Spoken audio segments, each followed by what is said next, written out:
Dan terima kasih pada Bapak Aryo yang bersedia untuk meluangkan waktunya bergabung dengan Intan untuk memberikan arahan tentang pentingnya iklim, ya, dikaitkan dengan aspek pertanian. Nah, kemudian yang kedua saya ucapkan selamat pagi, selamat siang pada adik-adik semuanya yang berada di mana saja, baik di Jawa maupun di luar Jawa. Ya, semoga semuanya sehat, walaupun saat ini sedang dalam kondisi pandemi, ya, tetapi diharapkan semua tetap sehat, bisa menjaga diri, bisa menjalankan prokes ya, dimanapun, ya, sehingga tidak ikut tertular. Jadi ini sangat penting sekali bagi semuanya saja, semuanya tetap sehat-sehat bisa melewati masa ini, ya, dan semoga pandemi cepat segera berlalu. Ya, kita semuanya berdoa ya, agar semuanya tetap sehat. Gitu. Ya baik, jadi pertemuan kali ini adalah pertemuan dalam rangka untuk praktikum agroklimatologi yang biasanya itu kita selenggarakan kunjungan ke kantor BMKG di DIY, itu dengan pertemuan di kelas, penjelasan tentang iklim, dan kemudian dilanjutkan dengan melihat ke taman alat. Jadi dijelaskan oleh pihak BMKG untuk kegunaan atau fungsi masing-masing alat dalam rangka untuk merekam, ya, mengukur data-data cuaca, ya, dan iklim. Nah ini sangat penting sekali dalam kaitannya dengan bidang kita, ya, bidang yang adik-adik semuanya pelajari, yaitu pertanian. Karena iklim dan pertanian itu seperti dua mata uang, jadi nggak bisa lepas. Jadi pertanian sangat tergantung pada iklim, dan iklim dan pertanian juga kan bisa memengaruhi iklim, cuaca dan iklim. Jadi ini sangat penting sekali artinya, ya. Oleh karena itu praktikum ini mudah-mudahan nanti adik-adik semuanya bisa mendengarkan, menyimak dengan sebaik-baiknya ya, apa yang diuraikan atau dijelaskan oleh Bapak Aryo, ya, selaku ahli bidang apa namanya itu iklim, ya, dari pihak BMKG. Dan ini sangat penting sekali, ya, karena kalau dalam kuliah itu biasanya kan normatif, tapi di dalam program ini, ya, nanti barangkali ada hal yang sangat penting sekali dan bisa kita diskusikan gitu, karena nanti barangkali terkait dengan wilayah di mana adik-adik berada gitu, baik Sumatera, Kalimantan, ya, ataupun di Papua, ya, di Jawa, dimanapun, ya, itu kan kondisi iklimnya akan berbeda-beda.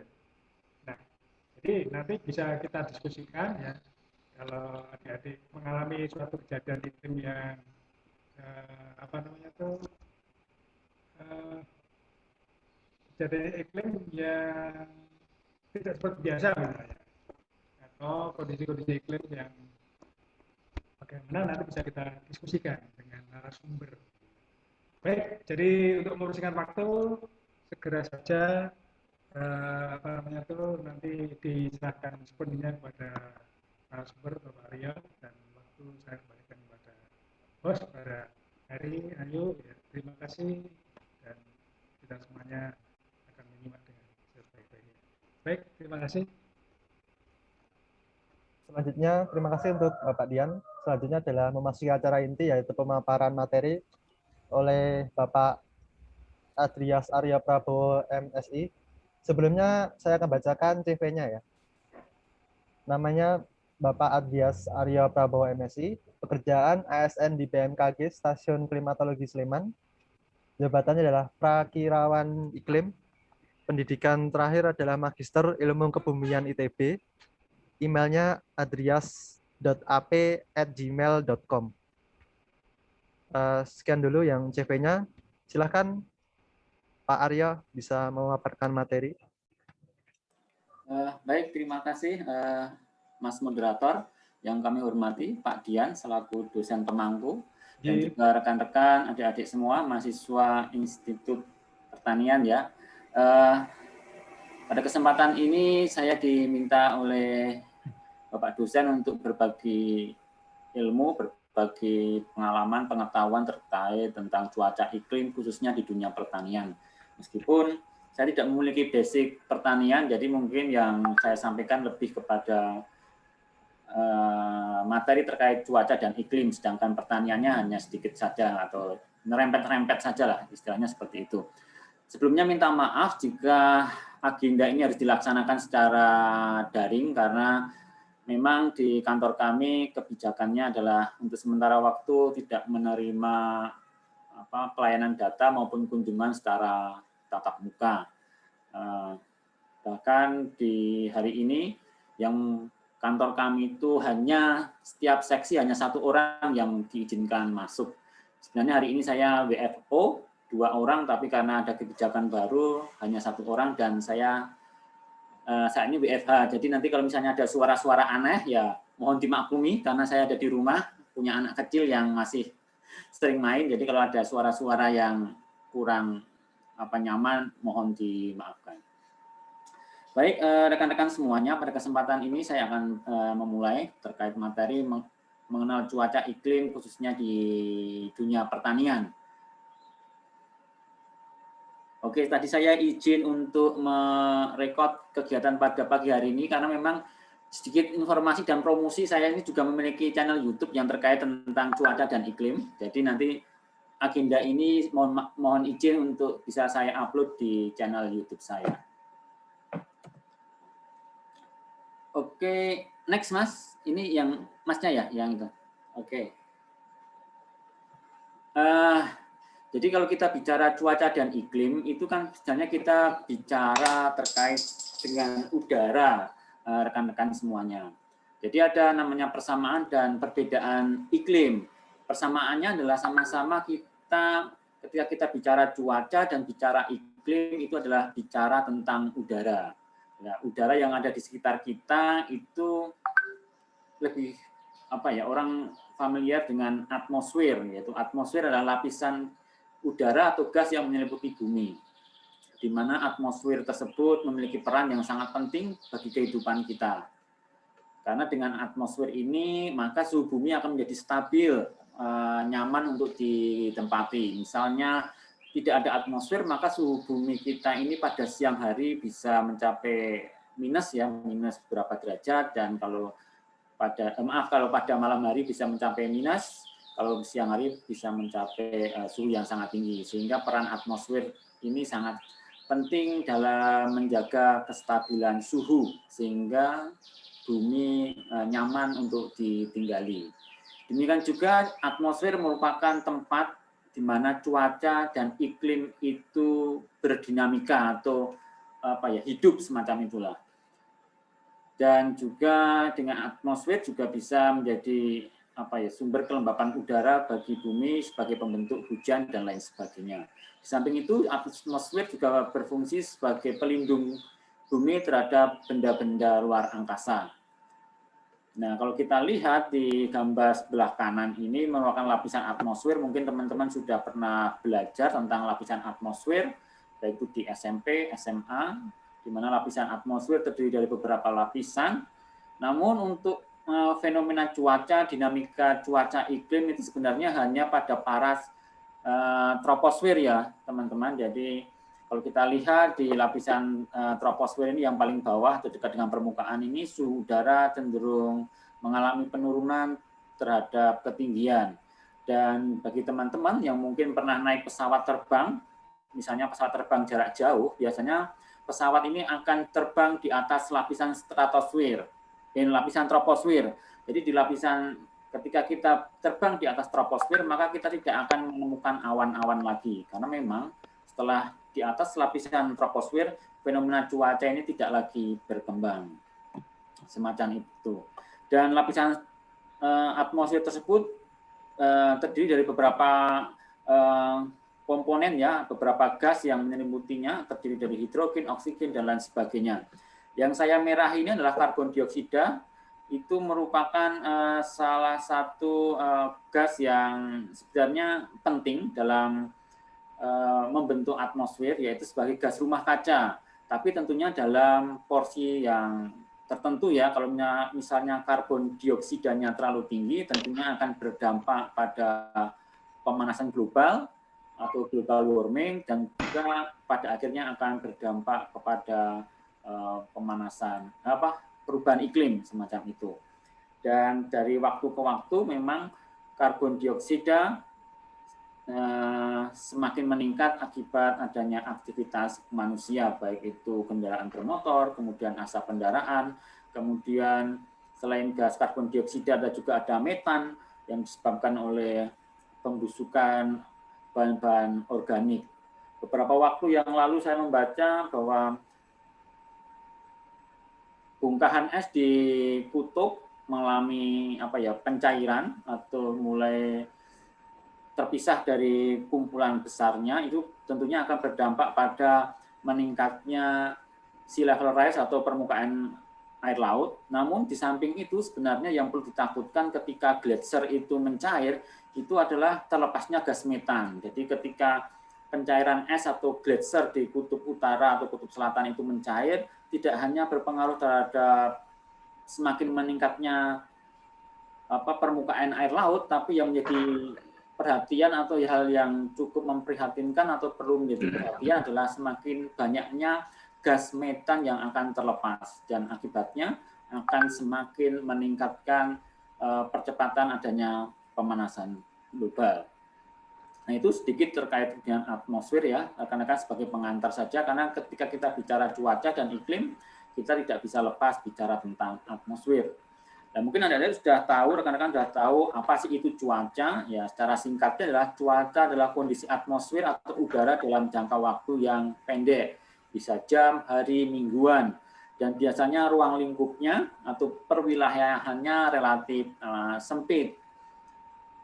Mungkin Anda pernah merasakan di suatu tempat hujan, kemudian pakai mantel atau pakai mantel 200 meter dari situ sudah tidak terjadi hujan. Nah, itu adalah dinamika cuaca, adik-adik. Jadi dinamika cuaca atau cuaca itu bicaranya dalam rentang yang pendek dan juga dalam luasan yang relatif sempit. Next. Next, Mas. Ya, atau delay ya. Next, atau mohon maaf, saya share screen aja gimana, Mas? Biar saya agak... Iya, Pak. Soalnya saya bingung pas kapannya. Ya, saya share screen aja ya. Bentar. Mohon izin ya. Iya. Oke, mohon izin share screen.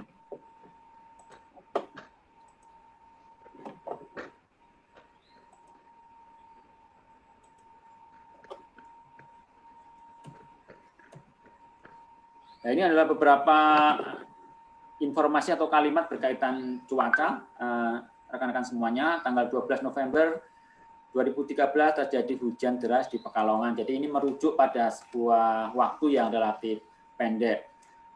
Kemudian ilmu yang mempelajari tentang cuaca disebut dengan meteorologi. Maka Badan Meteorologi adalah salah satu badan yang mengamati, mempelajari tentang cuaca semacam itu. Kemudian kalau yang iklim itu adalah definisinya atau lebih gampangnya kebiasaan cuaca yang terjadi di suatu tempat atau ciri kecuacaan suatu tempat yang dapat dilihat dalam waktu yang panjang, atau juga bisa terkait keseringan atau probabilitas dari unsur iklim yang ditetapkan. Jadi kalau misalnya suatu fenomena dalam periode yang cukup panjang, 1 bulan, itu misalnya sering terjadi hujan, biasanya orang menyebut menjadi musim hujan. Nah, ketika bicara musim, ya tentunya rentang waktunya adalah rentang waktu yang panjang. Dan biasanya kalau kita bicara iklim, ruang lingkupnya juga cenderung lebih luas. Misalnya iklim di Kota Jogja kurang lebihnya akan sama dengan kondisi iklim di wilayah Sleman, ataupun iklim di Pulau Jawa akan sama dengan iklim di Nusa Tenggara, semacam itu, meskipun variabilitasnya tidak sama. Tapi kalau kita bicara iklim, tentunya iklimnya sama, yaitu mungkin kalau Pulau Jawa musim kemarau, Nusa Tenggara juga musim kemarau. Nah, setiap daerah memiliki iklim yang berbeda seperti disampaikan Pak Dian tadi, bahwa misalnya kan daerah-daerah di Indonesia itu kan sangat terdiri dari beberapa pulau dan dikelilingi oleh lautan yang cukup luas. Nah, ini juga bisa menyebabkan perbedaan daripada iklim di suatu wilayah. Makanya di sini saya sebutkan bahwa iklim itu bisa berbeda karena bumi kita yang berbentuk bulat dan permukaan bumi yang tidak sama. Berbentuk bulat, kita ketahui bumi kita itu adalah berotasi, berputar pada dirinya sendiri, dan berevolusi, yaitu berputar mengelilingi matahari. Nah, itulah yang menyebabkan kenapa terjadi perbedaan musim antara suatu tempat dengan tempat yang lain. Demikian juga permukaan bumi yang tidak sama. Daerah pegunungan tentunya akan berbeda dengan daerah yang landai ataupun daerah-daerah yang pulau yang besar atau benua yang besar yang jauh dari lautan tentunya akan memiliki tipe iklim yang berbeda dengan daerah-daerah seperti di wilayah Indonesia yang wilayahnya dikelilingi oleh samudra atau perairan yang begitu luas. Nanti akan kita bicara lebih panjang tentang iklim yang ada di wilayah Indonesia, bagaimana kita mendefinisikan atau membagikan iklim-iklim sesuai dengan parameter curah hujan. Nah, ini yang mempelajari tentang iklim adalah klimatologi, teman-teman semuanya. Kemudian apa lagi? Nah, ada istilah meteorologi pertanian. Meteorologi pertanian adalah ilmu yang mempelajari cuaca atau mikro cuaca atau mikro meteorologi yang digunakan untuk pertanian. Karena memang cuaca itu juga penting buat pertanian, tidak hanya iklim. Jadi kalau saya dalam beberapa pertemuan dengan rekan-rekan penyuluh ataupun petani, mereka itu kadang membutuhkan informasi, misalnya arah angin. Jadi mereka ketika melakukan pemupukan, sebenarnya mereka membutuhkan arah angin biar supaya ketika dia menyemprot, ya tidak, misalnya anginnya kencang, biar tidak hasil semprotannya itu tidak terbawa oleh angin. Kemudian juga ketika mereka menentukan pH air, pH tanah juga sangat penting buat pertanian. Kalau misalnya asam harus seperti apa, kalau basah tanahnya harus seperti apa, karena asam dan basah di tanah itu akan mempengaruhi pertumbuhan tanaman. Jadi sebenarnya mereka juga membutuhkan informasi terkait cuaca ataupun hujan, misalnya mereka mau, misalnya pagi ini mau hujan atau siang hujan, ya janganlah dia memupuk. Kalau memupuk bisa jadi hasil pupuknya itu akan larut karena terjadi hujan, semacam itu. Jadi tidak hanya iklim yang dibutuhkan di dunia pertanian, tapi di dunia pertanian juga membutuhkan informasi cuaca atau kondisi udara dalam waktu yang relatif singkat. Kalau klimatologi ya berkaitan dengan bagaimana pengaruh iklim terhadap kegiatan pertanian, bagaimana iklim itu juga berpengaruh pada produksi tanaman, musim tanam, hubungan antara laju pertumbuhan dan hasil panen, dan juga pada penyebaran organisme pengganggu tanaman ya. Teman-teman ya, mungkin saat ini yang paling nyata atau sering dipakai oleh para petani adalah bagaimana mengetahui awal musim. Nah, dengan awal musim, misalnya awal musim kemarau atau awal musim penghujan, dengan informasi awal musim itu, maka para petani biasanya akan menentukan komoditas. Kira-kira mau menanam tanaman apa, kemudian jenis benihnya seperti apa, kemudian kira-kira OPT yang mungkin terjadi akan seperti apa. Jadi memang informasi iklim dalam hal ini adalah informasi musim, sangat penting bagi pertanian, teman-teman. Ya, meskipun ya banyak para petani kita yang sepuh-sepuh yang sudah dalam arti sudah tua itu masih mengandalkan Pranoto Mongso. Ya, beberapa kesempatan diskusi dengan teman-teman dari Dinas Pertanian memang dalam periode tertentu Pranoto Mongso itu memang cukup relevan, tapi dalam kondisi tertentu juga Pranoto Mongso tidak bisa sepenuhnya menjawab kondisi iklim yang ada. Misalnya ketika ada El Nino, maka Pranoto Mongso tidak bisa menjawab akan El Nino ataupun La Nina.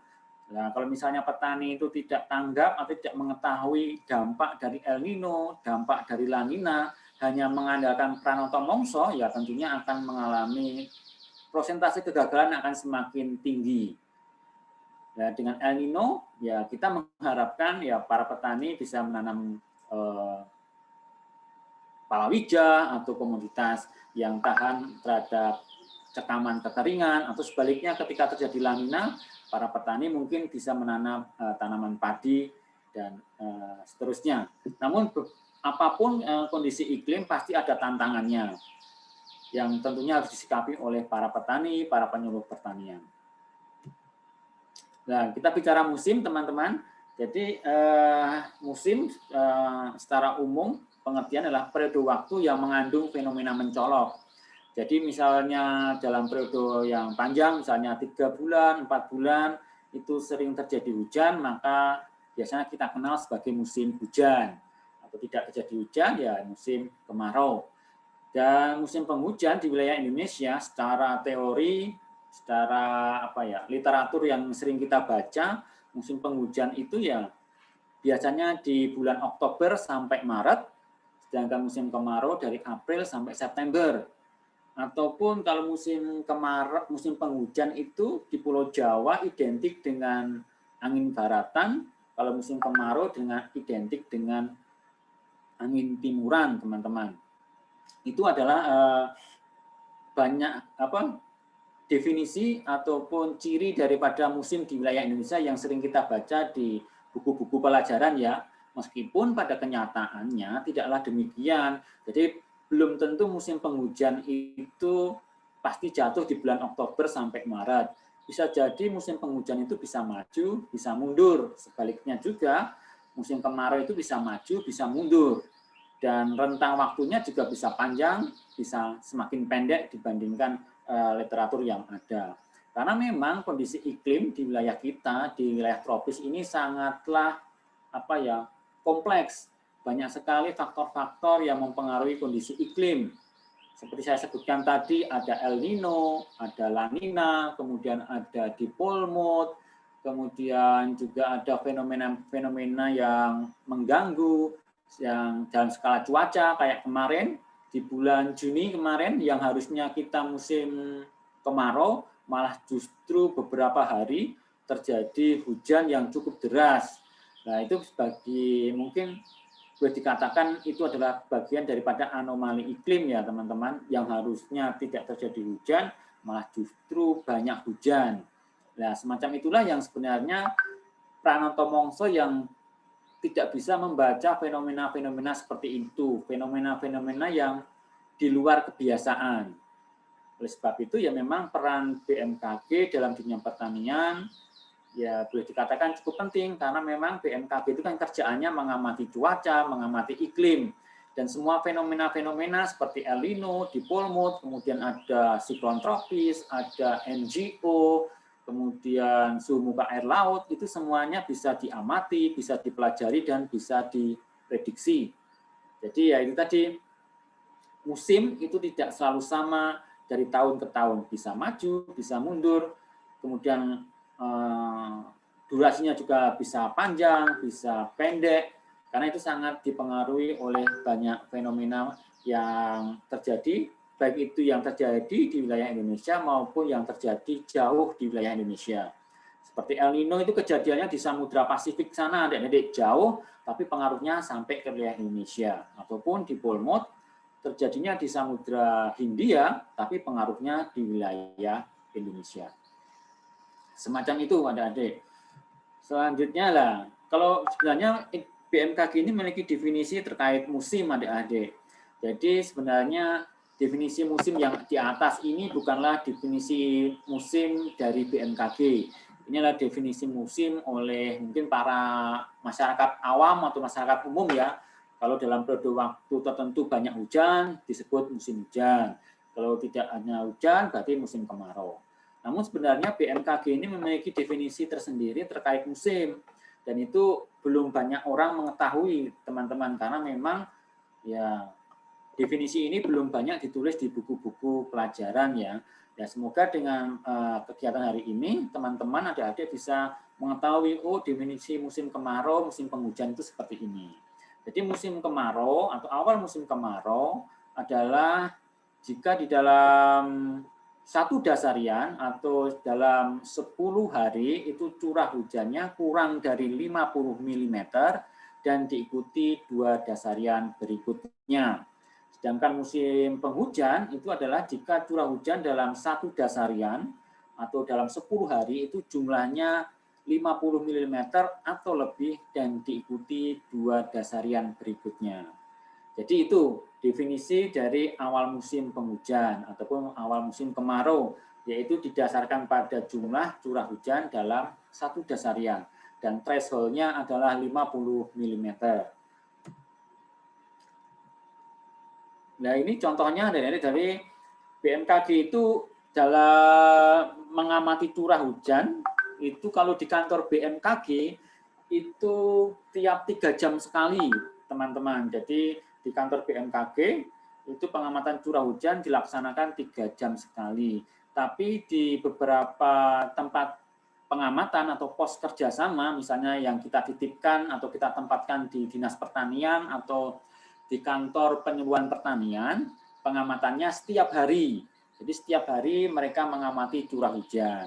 Nah, untuk menentukan awal musim kemarau, musim penghujan, ya kita mendasarkan pada jumlah curah hujan dalam 10 hari. Misalnya dalam contoh di sini, misalnya misalnya saya mulai dari sini. Jadi di sini curah hujannya adalah, atau dari sinilah. Ini dari bulan Maret dasarian 3 ini. Ini curah hujannya masih 50 mm, 50, 50, 50, di atas 50, berarti ini masih dalam rentang musim penghujan. Tiba-tiba di sini curah hujannya di bawah 50. Tapi di dasarian berikutnya, curah hujannya kembali naik menjadi 50. Jadi ini belum bisa dikatakan musim kemarau, meskipun curah hujannya di bawah 50.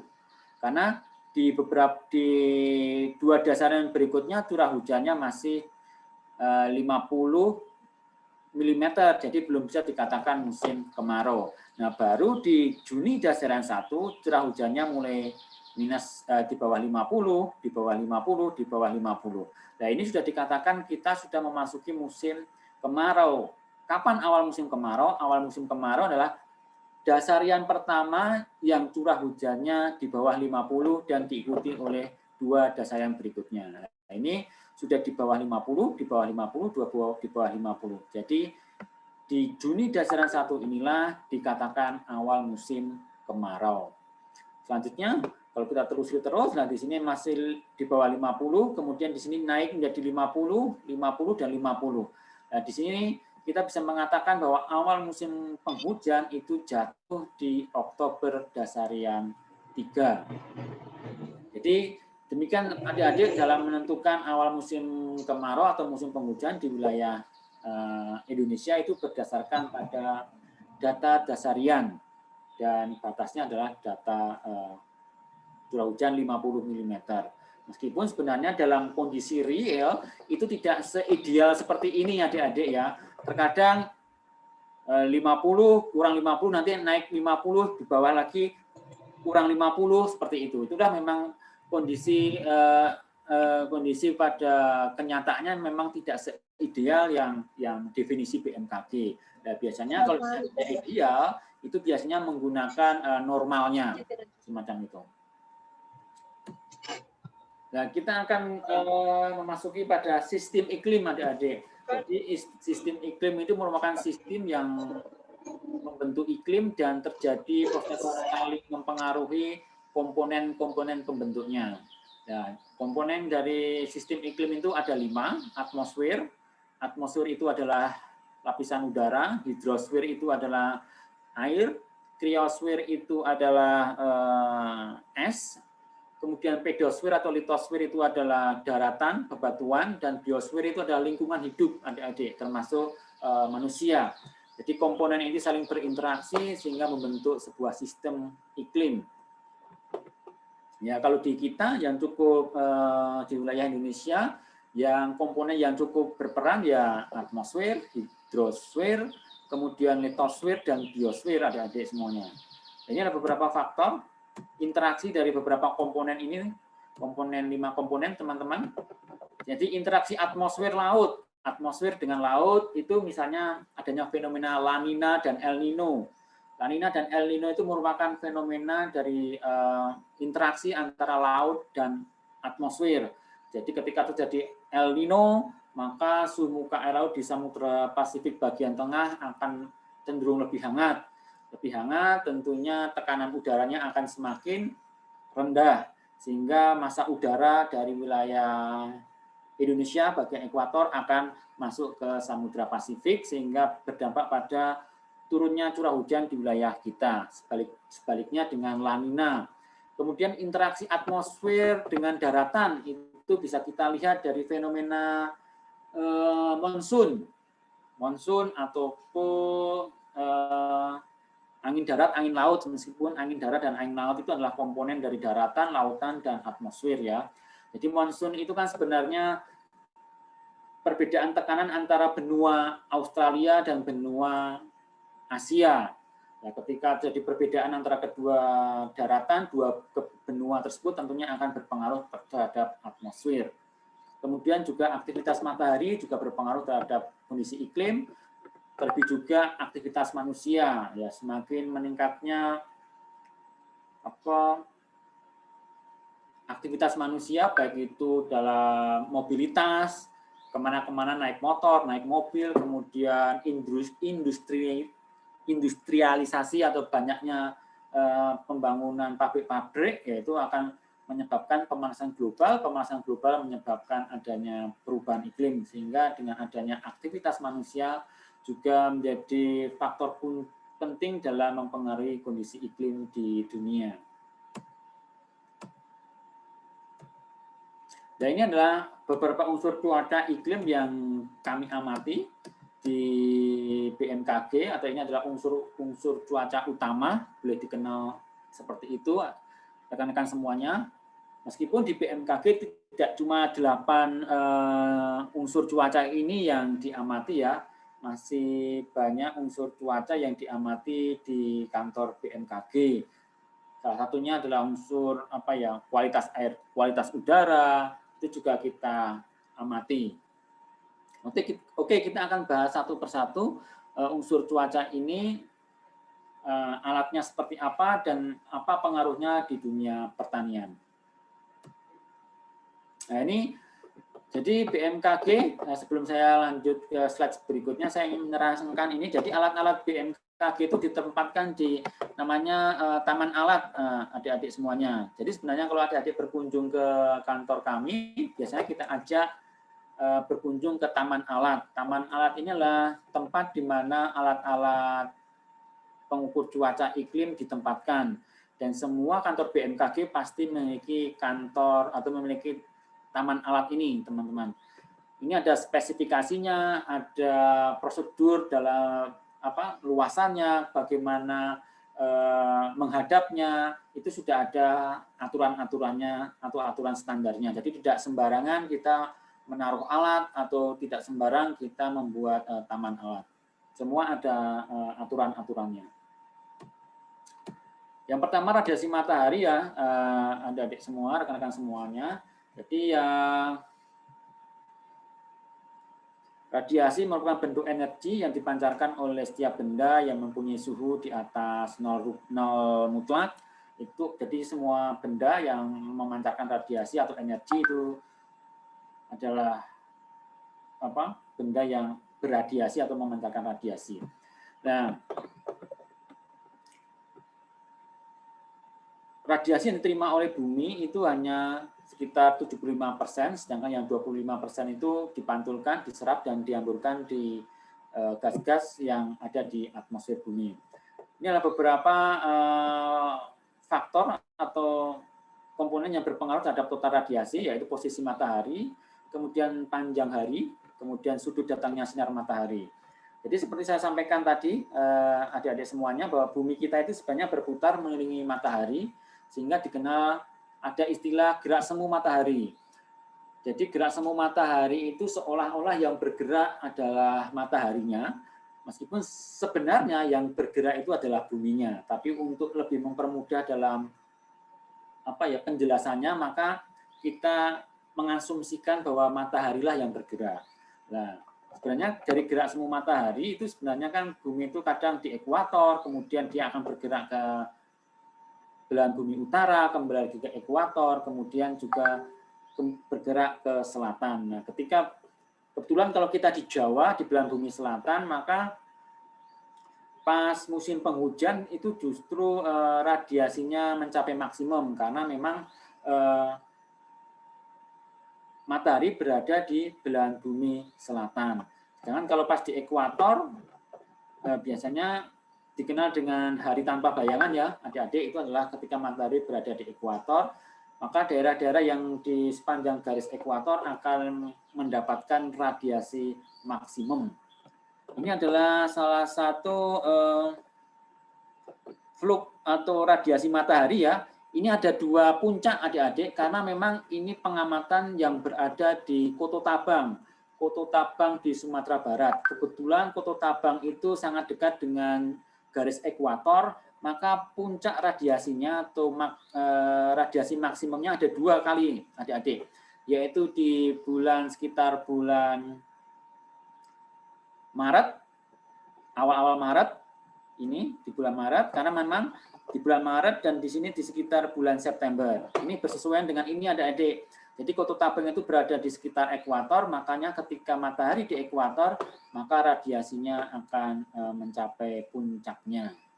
Dan ini juga membuktikan bahwa elevasi matahari juga berpengaruh terhadap tingkat radiasi yang diterima oleh bumi.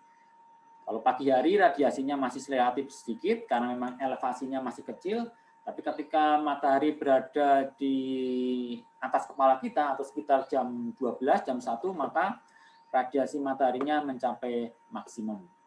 Jadi itu beberapa faktor yang mempengaruhi jumlah radiasi yang diterima oleh bumi. Selanjutnya, inilah beberapa manfaat radiasi matahari bagi dunia pertanian. Mungkin adik-adik, ini hanya saya mengambil dari sumbernya ya adik-adik, karena memang saya tidak mendalami ilmu pertanian, saya hanya mengambil dari referensi yang ada.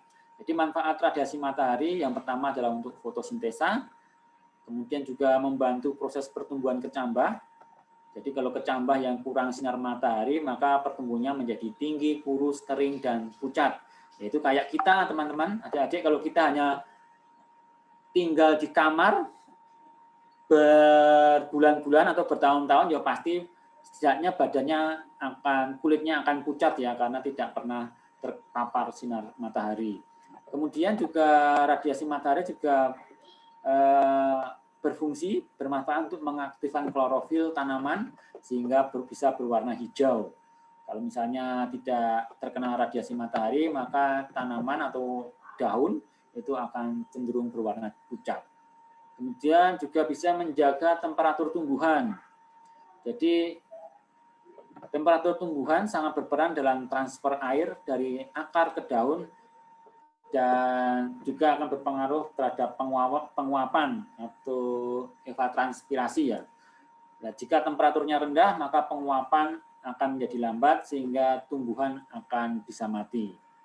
Selanjutnya juga radiasi matahari juga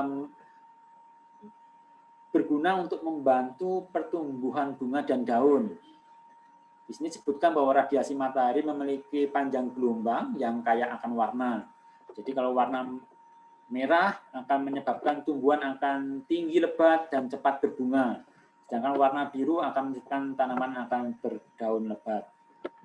Nah, ya memang ya teman, rekan-rekan semuanya bahwa dengan matahari memang tumbuhan atau tanaman akan cenderung lebih segar, lebih bisa mengeluarkan warnanya ya warnanya hijau, sehingga yaitu karena memang di dalam radiasi matahari terkandung panjang gelombang yang kaya akan warna. Inilah alat ukurnya adik-adik semuanya, alat untuk mengukur radiasi matahari. Ini adalah yang gambar ini adalah Campbell Stokes. Ini fungsinya hanya untuk mengukur berapa lama matahari itu bersinar. Jadi berapa jam matahari itu bersinar. Sedangkan yang kanan ini adalah automatic solar radiation station. Ini fungsinya adalah tidak hanya untuk mengukur lamanya matahari bersinar, tapi juga mengukur seberapa besar intensitas matahari. Kalau yang ini adalah konvensional, jadi kita harus mengganti atau mengamati secara manual adik-adik. Kalau yang ini sudah otomatis. Jadi untuk candlestick ini, prinsip kerjanya adalah sinar matahari ketika mengenali, ini adalah kristal ya, bola kristal adik-adik yang fungsinya memfokuskan sinar matahari. Jadi kalau ada sinar matahari, maka akan masuk ke bola kristal dan akan difokuskan dan akan membakar pias adik-adik. Jadi di sini ada piasnya adik-adik, ada pias ini, pias lengkung panjang, pias lurus, dan pias lengkung pendek. Nah, pias inilah yang akan memberikan informasi berapa lama matahari itu bersinar. Jadi kalau ada matahari, maka piasnya ini akan terbakar. Nah, seberapa banyak bagian dari pias itu yang terbakar, itulah yang akan menentukan berapa lama panjang matahari itu bersinar. Nah, ini kenapa kok piasnya berbeda-beda dan waktu pemasangannya juga berbeda-beda adik-adik. Ini karena berkaitan dengan gerak semu matahari tadi. Jadi kalau pas matahari di belahan bumi selatan, maka tentunya panjang harinya akan lebih panjang. Maka dipasanglah lengkung panjang. Sebaliknya ketika matahari ada di belahan bumi utara, maka matahari yang bersinar pun akan lebih pendek durasinya, makanya dipasang lengkung pendek. Nah, sedangkan kalau yang kanan ini karena otomatis ya data yang tercatat di sini akan dikirim ke database atau kita bisa lihat di laptop kita atau di komputer yang sudah tersambung di alat tersebut. Dan ini memang alat ini di BMKG baru beberapa adik-adik, baru 31 alat, dan ini sangat sangat menjanjikan untuk analisa atau pendekatan energi terbarukan. Nah, memang di beberapa waktu ke depan hasil dari pengukuran dari automatic solar radiasi ini akan dianalisa apakah radiasi di wilayah Indonesia itu cukup menjanjikan untuk energi terbarukan, utamanya dari solar radiasi. Ini baru beberapa kantor aja yang memiliki alat seperti ini, adik-adik. Selanjutnya adalah suhu udara, adik-adik sekalian. Suhu udara adalah derajat panas molekul udara di dalam atmosfer. Alatnya adalah seperti ini, alatnya termometer adik-adik, tapi bukan termometer badan ya, ini termometer khusus untuk termometer udara.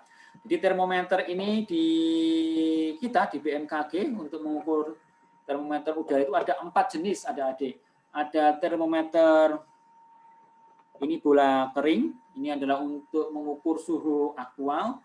Kemudian ini adalah termometer yang kiri adalah termometer bola basah. Kemudian yang ini adalah termometer maksimum. Termometer maksimum adalah mengukur berapa suhu terpanas dalam 1 hari. Kemudian yang paling bawah adalah termometer minimum, itu adalah mengukur suhu terendah di dalam 1 hari. Sedangkan beberapa faktor yang mempengaruhi suhu adalah datangnya sinar matahari. Kita bisa lihat kalau pagi hari suhunya masih dingin, kalau siang hari suhunya sudah mulai panas. Itu membuktikan bahwa sudut datangnya matahari akan berpengaruh terhadap suhu udara. Lama waktu penyinaran matahari juga berpengaruh, keadaan muka bumi juga akan berpengaruh, teman-teman, di mana daratan itu akan lebih cepat panas dibandingkan lautan atau perairan, namun juga lebih cepat melepaskan panas. Kemudian juga banyak sedikitnya awan juga akan berpengaruh terhadap suhu udara. Nah, ini adalah beberapa grafik, adik-adik sekalian, grafik di mana suhu udara di wilayah DIY ya. Ini justru suhu tertinggi itu secara rata-rata malah terjadi pada bulan April, Mei, Juni. Inilah suhu rata-ratanya.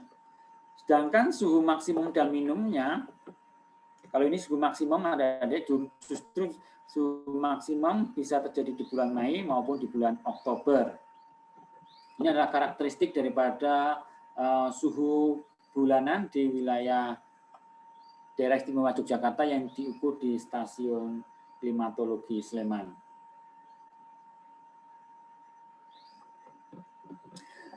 Yang menarik di sini adik-adik ya, adik-adik mungkin sudah mengenal namanya embun upas ya. Embun upas itu adalah embun yang akan mengkristal seperti salju. Yang ada di Dieng adik-adik itu justru terjadi pas musim kemarau ya, di bulan Juni, Juli, Agustus ya. Jadi di Indonesia itu justru suhu terendah itu terjadi pas musim kemarau. Ya, karena selain matahari pas musim kemarau itu matahari ada di wilayah utara ekuator Indonesia, maka penyinaran matahari di wilayah selatan atau di sepanjang Pulau Jawa sampai Nusa Tenggara itu cenderung lebih sedikit, sehingga berpengaruh terhadap rendahnya suhu udara di wilayah selatan ekuator. Di samping itu, pengaruh awan juga akan berpengaruh terhadap penurunan suhu ya, adik. Jadi awan itu bisa berpengaruh, bisa menyebabkan suhu udara menjadi hangat, tapi bisa juga awan itu berfungsi sebagai pendingin ya dari sekalian. Jadi awan itu sebagai atau bisa menghangatkan itu bisa dilihat ketika mau hujan. Biasanya kalau mau hujan itu udaranya menjadi gerah. Nah itu fungsinya adalah awan berfungsi sebagai menghangatkan udara. Sebaliknya kalau awan itu juga bisa mendinginkan jika kita melihat dari atas, dari luar angkasa ya, dari angkasa. Jadi ketika matahari bersinar, maka dia akan mengenai awan. Oleh awan itu, sinar itu akan diserap dan akan dipantulkan ke luar angkasa kembali. Jadi awan itu adalah memiliki dua peran yang berbeda dan saling berlawanan. Itu sangat menarik sekali. Jadi bisa menghangatkan, tapi juga sebenarnya bisa mendinginkan, tergantung dari mana kita melihatnya. Oke. Nah, sebenarnya untuk alat BMKG sendiri untuk parameter suhu ini sangat terbatas, adik-adik sekalian, karena memang biasanya alat-alat yang pengukuran suhu itu adanya hanya di kantor BMKG dan beberapa alat otomatis ya. Namun sebenarnya kita bisa membuat atau menghitung suhu suatu wilayah dengan pendekatan, yaitu dengan menggunakan teori Bragg, di mana semakin tinggi suatu wilayah, itu suhu udaranya akan semakin turun. Kenaikan 100 meter akan menyebabkan penurunan suhu sebanyak 0,61 derajat Celcius. Jadi inilah rumus untuk kita bisa mendapatkan suhu di suatu wilayah berdasarkan pendekatan dari teori Bragg. Jadi asalkan kita memiliki data ketinggian suatu wilayah dan memiliki data suhu yang sebagai data acuan. Semacam ini misalnya kita ingin memprediksi data suhu di Bandung. Ya, kita harus mengetahui tinggi lokasi di Bandung, kemudian yang kita punya adalah data suhu di Jakarta dan ketinggian di Jakarta. Jadi dengan dua data ini maka kita bisa mendapatkan suhu yang ada di Bandung. Ini adalah sebenarnya pendekatan yang bisa dipakai bagi teman-teman adik-adik yang misalnya membutuhkan data suhu, misalnya akan kayak kemarin ada teman yang pengen melakukan penelitiannya di Gunung Kidul. Nah, mereka membutuhkan data suhu. Nah, karena di Gunung Kidul tidak ada data suhu, ya mau tidak mau harus melakukan pendekatan dengan teori ini. Karena memang di satu sisi kita memerlukan data suhu, tapi di sisi lain ketersediaan data sangat terbatas, sehingga kita perlu adanya sebuah pendekatan-pendekatan agar penelitian kita juga bisa berjalan dan juga data yang kita miliki juga bisa tetap dapat dipertanggungjawabkan dengan segala keterbatasannya. Selain data suhu udara, BMKG juga mengukur suhu tanah, rekan-rekan semuanya. Jadi Di BMKG itu ada termometer tanah dari berbagai kedalaman, dari 0, 2 cm, 3 cm, 10, 20, 30, sampai 1 meter sebenarnya. Ada yang tanah gundul dan ada yang tanah berumput. Jadi tidak hanya suhu udara, tapi juga suhu tanah juga kita amati karena memang berdasarkan pengalaman, diskusi, mengikuti kegiatan dengan petani, memang suhu tanah itu juga akan berpengaruh bagi pertumbuhan tanah. Seperti halnya waktu saya ikut diskusi dengan para petani bawang merah di Kretek, itu juga mereka juga ketika mereka melakukan pengamatan agroekosistem, mereka juga mengamati suhu, mengamati pH tanah. Dari situ mereka bisa mengetahui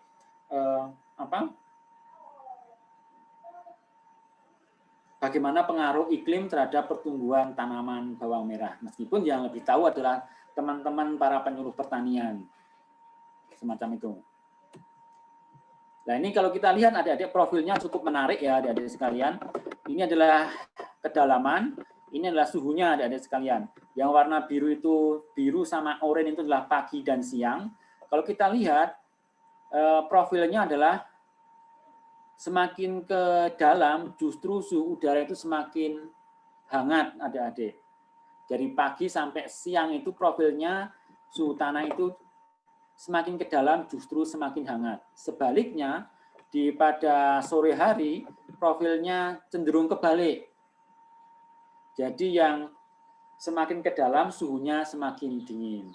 Nah, kira-kira apa itu? Ya, silahkan nanti kalau kalian bisa menjawab, bisa dijawab di kolom chat ya. Kenapa kok bisa seperti itu? Profilnya kok bisa berubah? Ketika siang, ketika pagi hingga siang, justru semakin ke dalam itu semakin hangat. Tapi justru di sore hari profilnya cenderung malah semakin dingin, semakin ke dalam. Manfaat suhu udara itu bisa bermanfaat bagi proses pertumbuhan karena masing-masing tanaman ini memiliki suhu optimum dalam pertumbuhannya. Kemudian juga fluktuasi suhu juga akan berpengaruh terhadap aktivitas perakaran di dalam tanah. Jika suhu tanahnya naik, akan berakibat pada kandungan air di dalam tanah, sehingga akan mempengaruhi unsur hara. Kalau misalnya suhunya terlalu tinggi, maka unsur haranya akan sulit diserap. Namun sebaliknya, ketika suhu udara semakin terlalu rendah, maka atau sampai mencapai kondisi ekstrim, maka kandungan airnya bisa menjadi kristal, semacam itu. Kemudian tekanan udara, adik-adik. Jadi ketika udara itu mengalami perubahan, tentunya akan berpengaruh terhadap tekanan udara. Karena tekanan udara itu adalah berat dari udara itu sendiri. Jadi kalau udaranya itu panas, maka udaranya itu akan memuai. Ketika udara itu memuai, maka beratnya akan menjadi kecil. Sebaliknya ketika udara itu dingin, maka udara itu akan memampat, sehingga beratnya akan semakin berat, semacam itu. Jadi tekanan udara akan berpengaruh pada tekanan udara dan akan nantinya akan berpengaruh terhadap angin.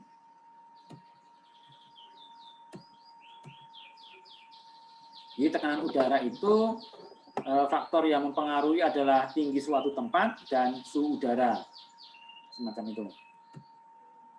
Ini adalah profil daripada tekanan udara.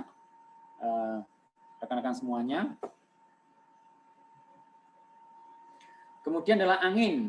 Kalau tekanan udara tadi tidak ada, saya baca literaturnya, saya belum menemukan secara langsung bagaimana kaitan tekanan udara dengan pertanian ya. Meskipun sebenarnya ya tidak, pengaruhnya tidak secara langsung ya, karena nanti tekanan udara itu akan berpengaruh terhadap angin. Nah, angin itu tentunya juga bisa berpengaruh terhadap pertanian, utamanya misalnya untuk penyebar berpengaruh terhadap fotosintesis ataupun penyerbukan dan lain sebagainya. Nah, kalau angin adalah massa udara yang bergerak dari suatu wilayah dari tekanan tinggi ke tekanan rendah. Atau sebenarnya dari suhu yang dingin ke wilayah yang memiliki suhu yang lebih panas. Arah angin ditentukan di mana ya. Arah angin itu ditentukan dari mana angin itu bertiup, adik-adik. Jadi kalau misalnya angin itu bertiup dari barat ke timur, maka disebut dengan angin baratan. Atau angin yang bertiup dari selatan ke utara, maka disebut angin selatan. Semacam itu. Jadi penamaan angin itulah dari mana angin itu bertiup. Misalnya adik-adik pernah mendengar angin daratan. Angin daratan itu adalah angin yang bertiup dari darat menuju ke laut. Atau angin gunung, berarti itu angin yang bergerak dari gunung menuju ke lembah.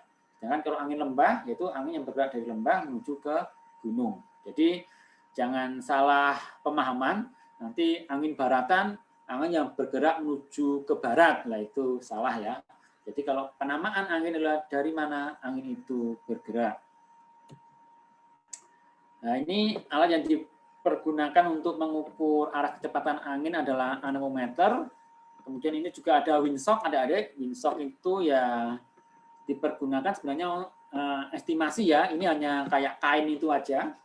Ini adalah untuk antisipasi ketika tidak ada anemometer. Ini hanya untuk mengetahui arah dan untuk kecepatannya itu berdasarkan estimasi atau berdasarkan pengamatan kita. Dan sebenarnya kalau kita tidak memiliki anemometer, ada beberapa cara untuk mengetahui kecepatannya dengan menggunakan skala Beaufort ini, adik-adik sekalian. Dan skala Beaufort ini yang secara keilmuan diperbolehkan ketika memang tidak ada alat yang tersedia di wilayah tersebut. Biasanya kami di BMKG ini memberikan pelayanan terkait klaim asuransi, adik-adik sekalian.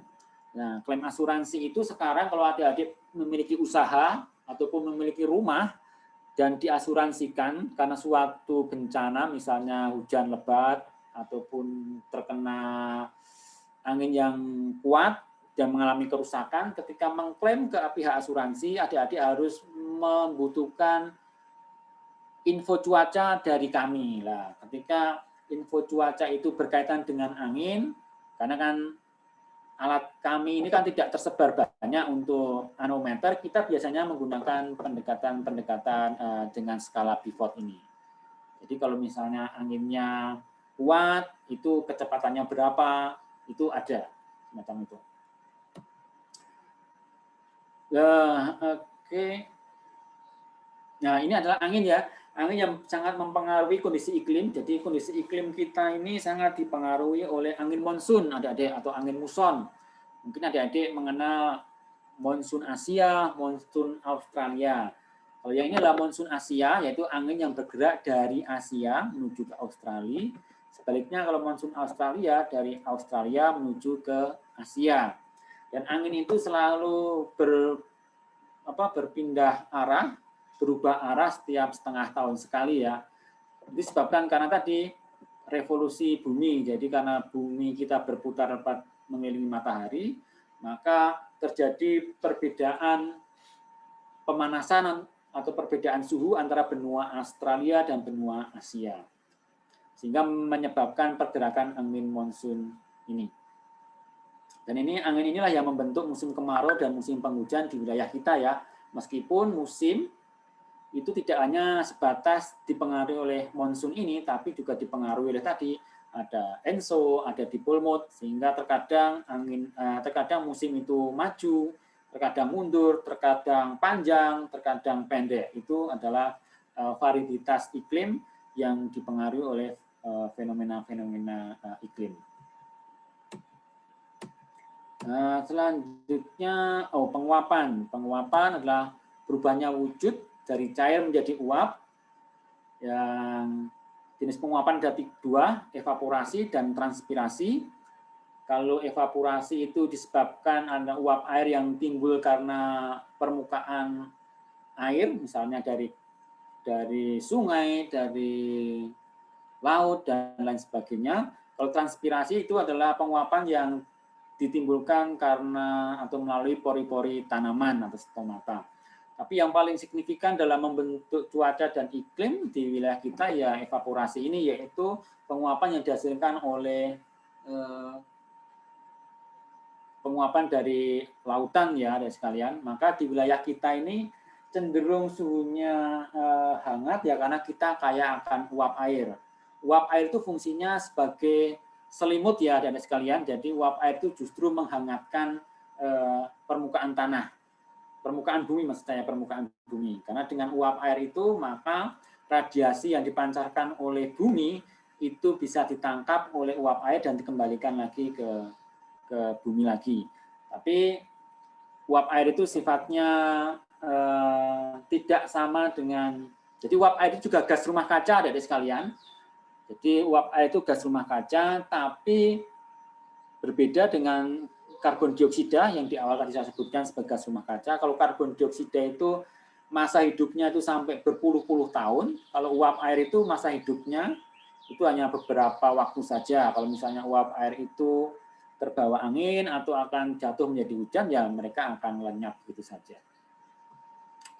Faktor yang mempengaruhi penguapan, sinar matahari, suhu udara, maupun suhu air, kemudian kecepatan angin. Nah, ini adalah alat untuk mengukur penguapan, adik-adik sekalian. Alatnya adalah panci penguapan ya. Ini panci penguapan ini terdiri dari beberapa komponen. Inilah panci penguapan. Kemudian komponennya adalah Hauggauk itu yang kayak pancing ini, adik-adik sekalian, yang kayak pancing ini. Ini fungsinya untuk mengukur berapa ketinggian air. Jadi gini, prinsip pengukuran penguapan adalah membandingkan tinggi air hari sekarang dengan tinggi air hari kemarin. Berapa selisihnya, itulah jumlah penguapan. Beda kasusnya jika terjadi hujan ya, ini kalau misalnya tidak ada hujan, ini adalah membandingkan tinggi air yang ada di panci ini dengan tinggi air hari kemarin. Nah, itu untuk mengukur tingginya menggunakan Hauggauk. Kemudian ada Stilwell. Stilwell itu adalah ini. Ini fungsinya untuk apa?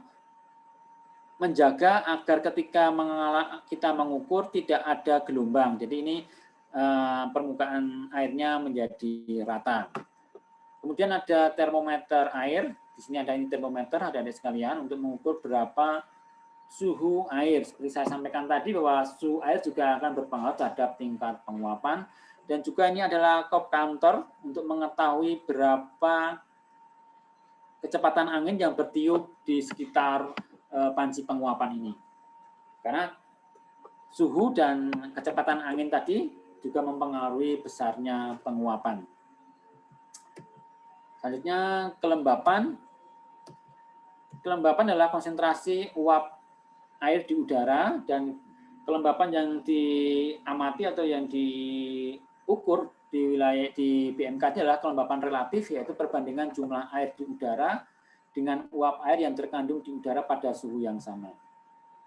Nah, biasanya untuk mengukur kelembapan ini kita memanfaatkan hasil pengukuran bola kering dan bola basah ya adik-adik sekalian. Kemudian kita cari menggunakan tabel. Kita ukur dulu bola keringnya, temperatur bola kering, kemudian temperatur bola basah berapa, kemudian kita hitung selisihnya, baru kita cari menggunakan tabel. Nah, ini adalah besaran dari kelembapan di suatu periode waktu tertentu. Nah, ini manfaat kelembapan udara, di mana kelembapan udara akan berpengaruh terhadap laju transpirasi. Jika kelembapannya rendah, maka transpirasinya akan meningkat, kemudian penyerapan air dan zat-zat mineral juga akan meningkat, sehingga akan menimbulkan atau meningkatkan ketersediaan nutrisi untuk pertumbuhan tanaman. Tapi sebaliknya, jika kelembapannya tinggi, transpirasi rendah, penyerapan zat-zat nutrisi juga akan rendah. Selain itu juga akan menyebabkan tumbuhnya jamur yang dapat merusak atau membusukkan akar tanaman. Jadi gini ada teman, adik-adik. Jadi saya sampaikan tadi kayak fenomena La Nina itu kan sebenarnya banyak hujan ya, namun ketika banyak hujan pun sebenarnya katanya akan memberikan dampak positif terhadap pertanian, namun sebenarnya ada tantangan yang harus dihadapi ketika La Nina atau ketika hujan itu berkelimpahan, yaitu salah satunya yaitu tadi OPT, organisme pengganggu tanaman akan semakin banyak dan juga tumbuhnya jamur ataupun rusaknya akar tanaman karena begitu banyaknya air yang ada di dalam tanah. Jadi ya memang ketika La Nina itu berdampak baik bagi pertanian, khususnya tanaman padi, tapi di situ ada tantangan yang tetap harus diperhatikan, yang harus diperhatikan oleh para petani maupun penyuluh pertanian. Karena dengan banyaknya hujan yang banyak, maka serangan OPT akan semakin banyak. Kemudian selanjutnya adalah awan. Awan adalah kumpulan yang berisi butiran air. Sebenarnya ada beberapa jenis awan ya dari sekalian, digolongkan menjadi awan rendah, menengah, awan tinggi. Tapi yang menjadi perhatian sebenarnya bagi kita yang cukup boleh dibilang berbahaya adalah awan-awan cumulonimbus seperti ini ya. Awan-awan cumulonimbus itu biasanya akan memberikan dampak pada curah hujan intensitas tinggi dan bisa juga menyebabkan angin dan juga bisa menimbulkan puting beliung. Jadi ketika ada awan-awan cumulonimbus ini memang harus diwaspadai wilayah-wilayah yang rentan terhadap pohon tumbang, kemudian baliho-baliho yang rentan terhadap terpaan angin, ya itu harus diwaspadai karena memang awan-awan cumulonimbus ini bisa memicu adanya hujan intensitas lebat maupun angin yang kencang. Ya, ini adalah ilustrasi dari pertumbuhan awan cumulonimbus ya dari sekalian. Jadi dan ini sangat berbahaya bagi penerbangan, bagi rekan-rekan adik-adik yang sudah pernah naik pesawat, maka ketika pesawat itu masuk ke dalam awan biasanya akan terjadi guncangan. Ya, apalagi kalau masuk di dalam awan cumulonimbus ini. Kan di dalam awan cumulonimbus ini terjadi pergerakan angin naik dan turun, sehingga ketika pesawat itu masuk maka dia akan berguncang begitu hebat, bisa jadi akan menjadi pecah semacam itu. Inilah pertumbuhannya. Saya lanjutkan. Nah, di Yogyakarta dari sekalian itu ada namanya radar cuaca. Radar cuaca ini fungsinya adalah untuk mengamati pergerakan awan ya. Yang warna merah ini mengindikasikan adanya awan-awan cumulonimbus yang biasanya bisa menyebabkan hujan intensitas kuat dan disertai dengan angin. Namun kita BMKG belum bisa memprediksi adanya puting beliung adik-adik. Jadi kalau misalnya adik-adik dapat informasi akan terjadi puting beliung di suatu wilayah, nah itu pasti berita hoax atau berita bohong karena sampai saat ini puting beliung belum bisa diprediksi. Namun dengan adanya radar cuaca ini, jika ada warna merah-merah ini berarti ada potensi hujan lebat disertai angin. Dan biasanya yang kalau sampai berwarna ungu seperti ini bisa juga berpeluang adanya hujan es adik-adik. Jadi di beberapa bulan Februari atau Maret itu di wilayah Jogja dalam 1 bulan terjadi hujan es banyak 4 kali ya, itu sungguh luar biasa. Baru kali ini saya menemui dalam 1 bulan di wilayah Jogja dihantam hujan es ya. Itu disebabkan oleh disebabkan oleh awan-awan cumulonimbus ini adik-adik sekalian. Dan ini sangat informasi ini sangat bagus, sangat baik bagi adik-adik yang suka traveling atau memiliki janji dengan teman. Kalau misalnya mau pergi ke suatu wilayah bisa melihat informasi ini ya. Dan ini sudah didiseminasikan secara online melalui web aplikasi Sipora.Staklim Yogyakarta. Nah, dari aplikasi itu adik-adik bisa melihat secara real time bagaimana kondisi hujan atau kondisi awan di wilayah Yogyakarta dan sekitarnya. Ini kantor kami di Jalan Kabupaten, adik-adik. Nah, nanti suatu saat kalau adik-adik berkenan atau ada waktu, kondisi sudah memungkinkan, silakan berkunjung ke kantor kami. Dan terakhir adalah curah hujan, adik-adik sekalian.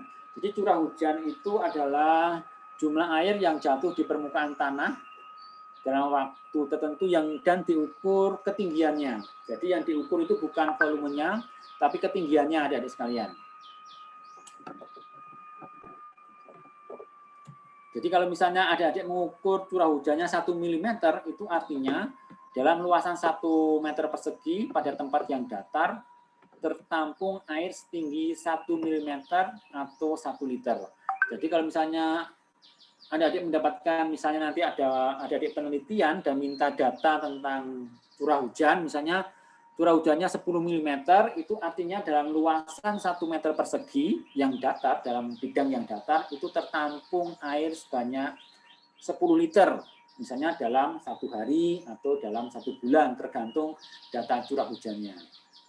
Jadi ya itu nanti bisa adik-adik bisa menganalisa kira-kira kalau misalnya curah hujannya atau air yang tertampung itu 10 liter, kira-kira buat tanaman ini baik atau tidak, nah itu yang mengetahui adalah adik-adik sekalian yang memahami atau mempelajari tentang pertanian.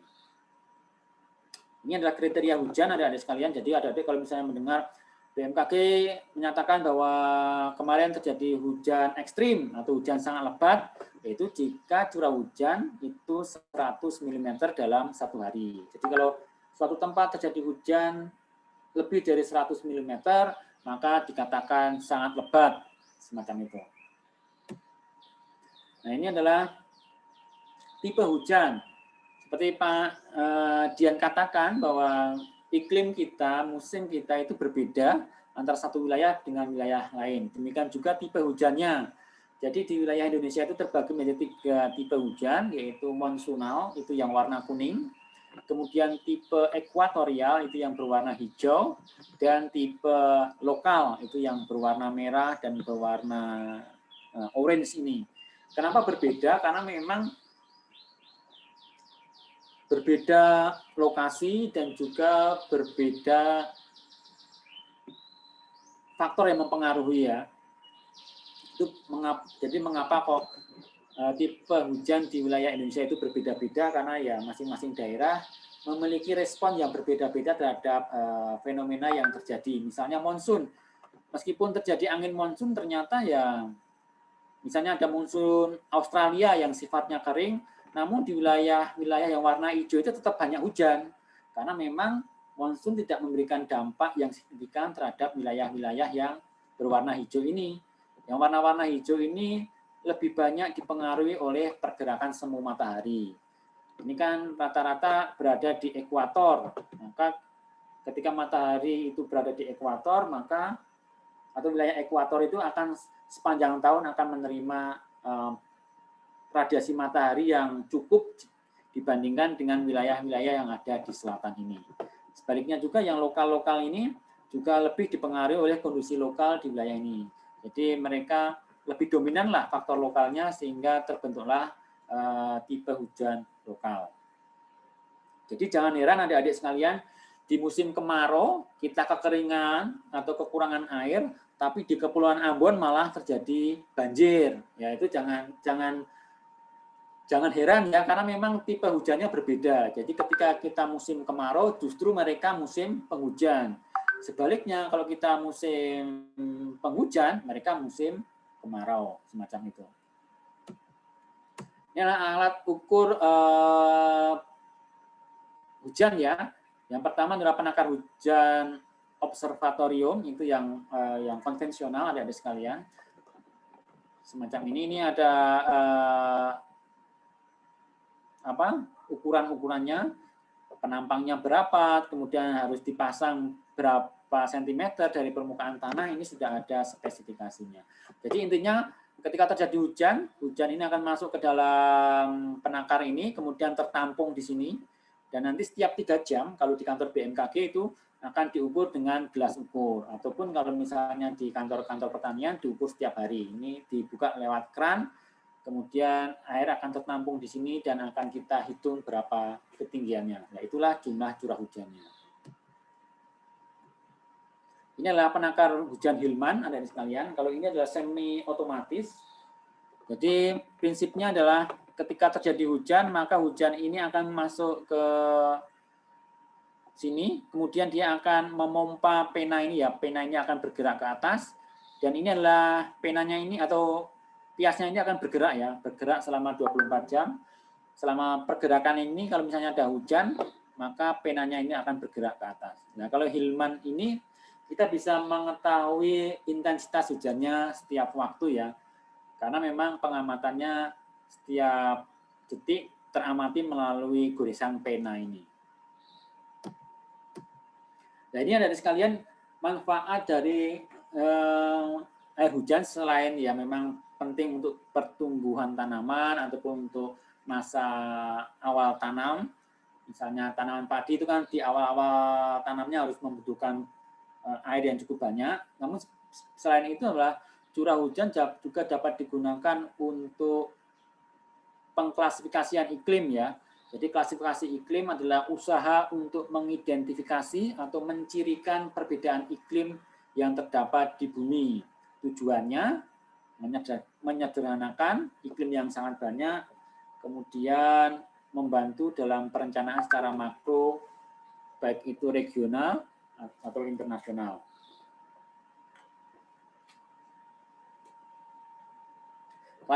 Klasifikasi iklim di Indonesia ini saat ini lebih banyak menggunakan data curah hujan sebagai kriteria utama, karena memang ya keragaman dari curah hujan di Indonesia ini lebih nyata jika dibandingkan dengan misalnya suhu. Kalau suhu itu variabilitasnya tidak terlalu tidak terlalu besar perbedaannya dibandingkan dengan curah hujan. Kalau curah hujan itu kan sangat berbeda antara musim kemarau dengan musim penghujan, itu perbedaannya sangat nyata. Sama halnya tadi misalnya di wilayah Jawa dengan Ambon juga perbedaannya sangat nyata. Ketika musim kemarau di Jawa justru mereka musim penghujan. Kemudian klasifikasi iklim selama ini lebih banyak mendukung pertanian, meskipun ada juga klasifikasi iklim untuk perkebunan ya. Dan saat ini yang menjadi faktor pembatas dalam budidaya pertanian adalah curah hujan.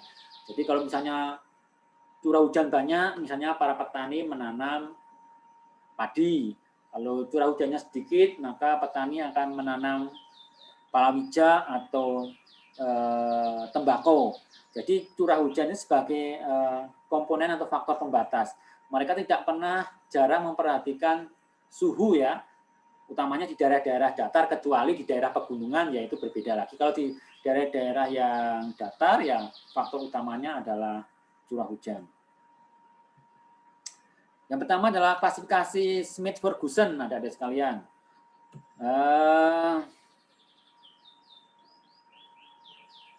Ini Smith-Ferguson ini biasanya untuk perkebunan ya. Jadi dia dalam mengklasifikasikan iklim Smith-Ferguson ini kita harus menentukan dulu bulan basah, bulan lembab, dan bulan kering. Berdasarkan klasifikasi Smith-Ferguson ini, bulan basah itu jika curah hujannya 100 mm per bulan. Sedangkan kalau bulan kering, jika curah hujannya kurang dari 60 mm, dan kemudian langkah pengerjaannya ya seperti ini, kita tentukan dulu bulan basah, bulan keringnya, kemudian menentukan rata-ratanya, kemudian menghitung klasifikasinya atau Q-nya. Di sini ada tipe-tipenya, nanti kalau nilai Q-nya itu 14 atau 15, maka dia termasuk dalam klasifikasi B, yaitu daerah basah, hutan, hujan tropis, dan lain sebagainya.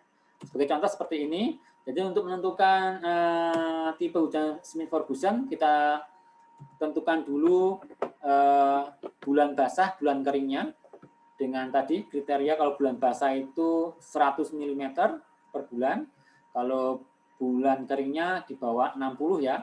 Kita lihat kalau bulan basahnya dari sini kita bisa lihat 1, 2, 3, 4, 5.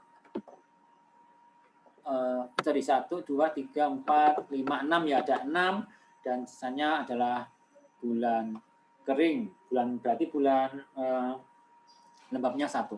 Jadi dihitung setiap tahun, kemudian kita rata-rata, kemudian kita masukkan dalam persamaan atau rumusnya, akan ketemu nilai V-nya. Jadi nilainya 39. 39 berarti dimasuk di kriteria C, yaitu daerah agak basah, hutan rimba, dan gugur, dan seterusnya. Sebenarnya yang selanjutnya adalah klasifikasi iklim all demand. Kalau all demand sama halnya dengan Smith-Ferguson, jadi kita mendasarkan pada bulan basah, bulan kering. Tapi berbeda ya, untuk kalau Smith-Ferguson tadi bulan basah itu 100 mm, kalau yang all demand ini adalah bulan basahnya jika curah hujan lebih dari 200 mm, sedangkan bulan keringnya adalah kurang dari 100 mm. Sama halnya penentuannya tadi, ini adalah klasifikasinya, ada zona A, kemudian ada lebih spesifik lagi, A1, A2. Nah ini ada mungkin agak sedikit ribet dibandingkan Smith-Ferguson tadi. Tapi pada prinsipnya adalah mereka menentukan dulu bulan basah dan bulan keringnya. Jadi ini, jadi data rata-rata 10 tahun kita ambil rata-ratanya, jadi tidak dihitung tiap tahun, tapi kita rata-rata dalam periode 10 tahun. Terus kita hitung bulan basahnya, baru kita hitung atau kita masukkan ke dalam kriteria yang ada, bulan basah 6, bulan kering 4, ya kita tinggal lihat di sini. Berarti C2 ya, C2. Oh, C3, maaf. C3, tanam padi, dapat sekali, palawija, dan seterusnya. Jadi sudah ada keterangannya.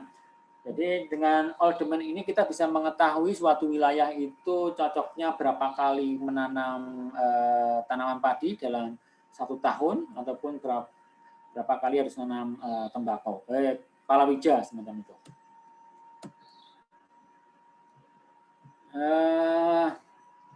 Mungkin ini adalah yang informasi kami, adik-adik sekalian. Jadi mungkin adik-adik ya mungkin baru semester berapa ya belum membutuhkan data iklim.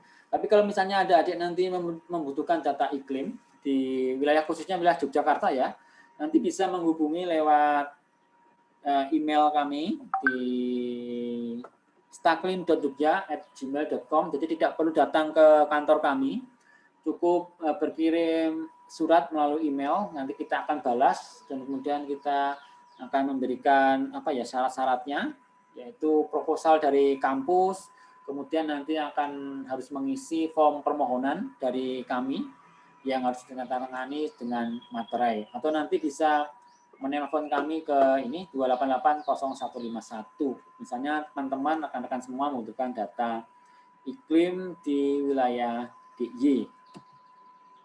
Ini saya rasa tidak perlu karena ini tidak banyak dipakai di wilayah Indonesia.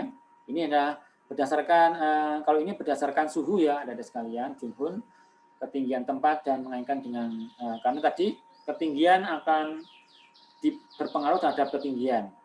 Maaf, ketinggian akan berpengaruh terhadap suhu, maaf. Ini saya kira tidak perlu. Jadi mungkin itu adik-adik rekan-rekan semua yang bisa saya sampaikan pada kesempatan siang hari ini. Mungkin yang kalau memang di daring sini memang agak sedikit kurang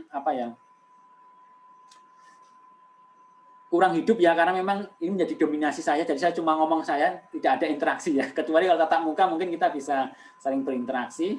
Jadi mungkin itu, jadi kalau misalnya ada pertanyaan, monggo silahkan saya kembalikan ke Mas Moderator untuk selanjutnya kalau misalnya ada diskusi. Monggo Mas, silahkan Mas.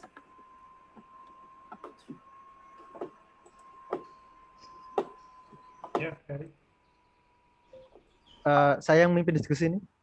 Atau Pak Dian, monggo, silahkan. Ya, wah, luar biasa sekali ini Pak Aryo.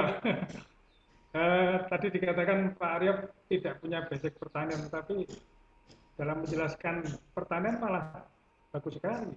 Jadi pengaruh iklim dalam pertanian, fotosintesa, kemudian kelembapan, transpirasi, itu sudah luar biasa Pak. Jadi terima kasih.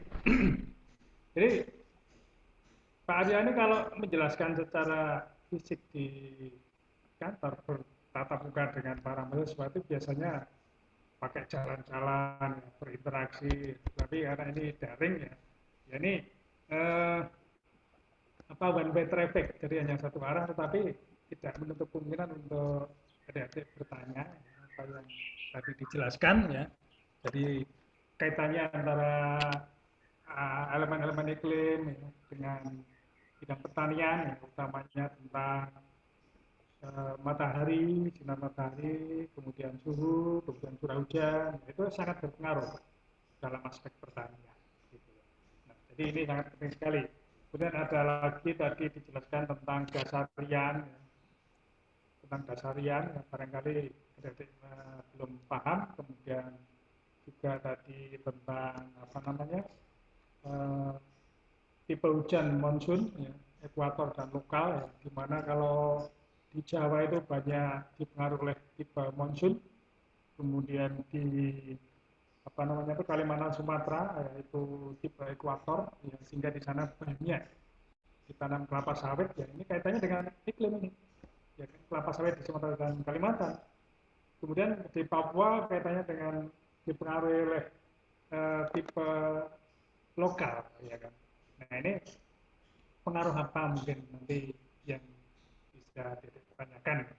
Jadi silahkan ya, saya sebagai moderator ya, mempersilahkan adik-adik peserta dari praktikum ini untuk bertanya ya, dan sebelum bertanya disebutkan nama dan satu pertanyaan saja, satu orang satu pertanyaan, dan dibuka untuk 3 penanya pertama. Silakan. Saya boleh bertanya dulu, Pak? Boleh, silakan, silakan. Nama saya Muhammad Ferry Alexander. Ya. Saya ingin tanya, pengaruh angin terhadap pertumbuhan tanaman serta penyebaran OPT apa ya? Ya. Pengaruh angin ya. Ya. Ya. Terima kasih.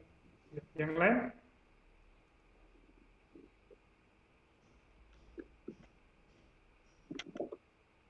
Masalah yang lain silakan. Ayo. Ayo. Inayah mana? Enggak kelihatan. Nanda Utami Inayah. Ayo silakan bertanya. Anda dari Jogja atau Cilacap ini?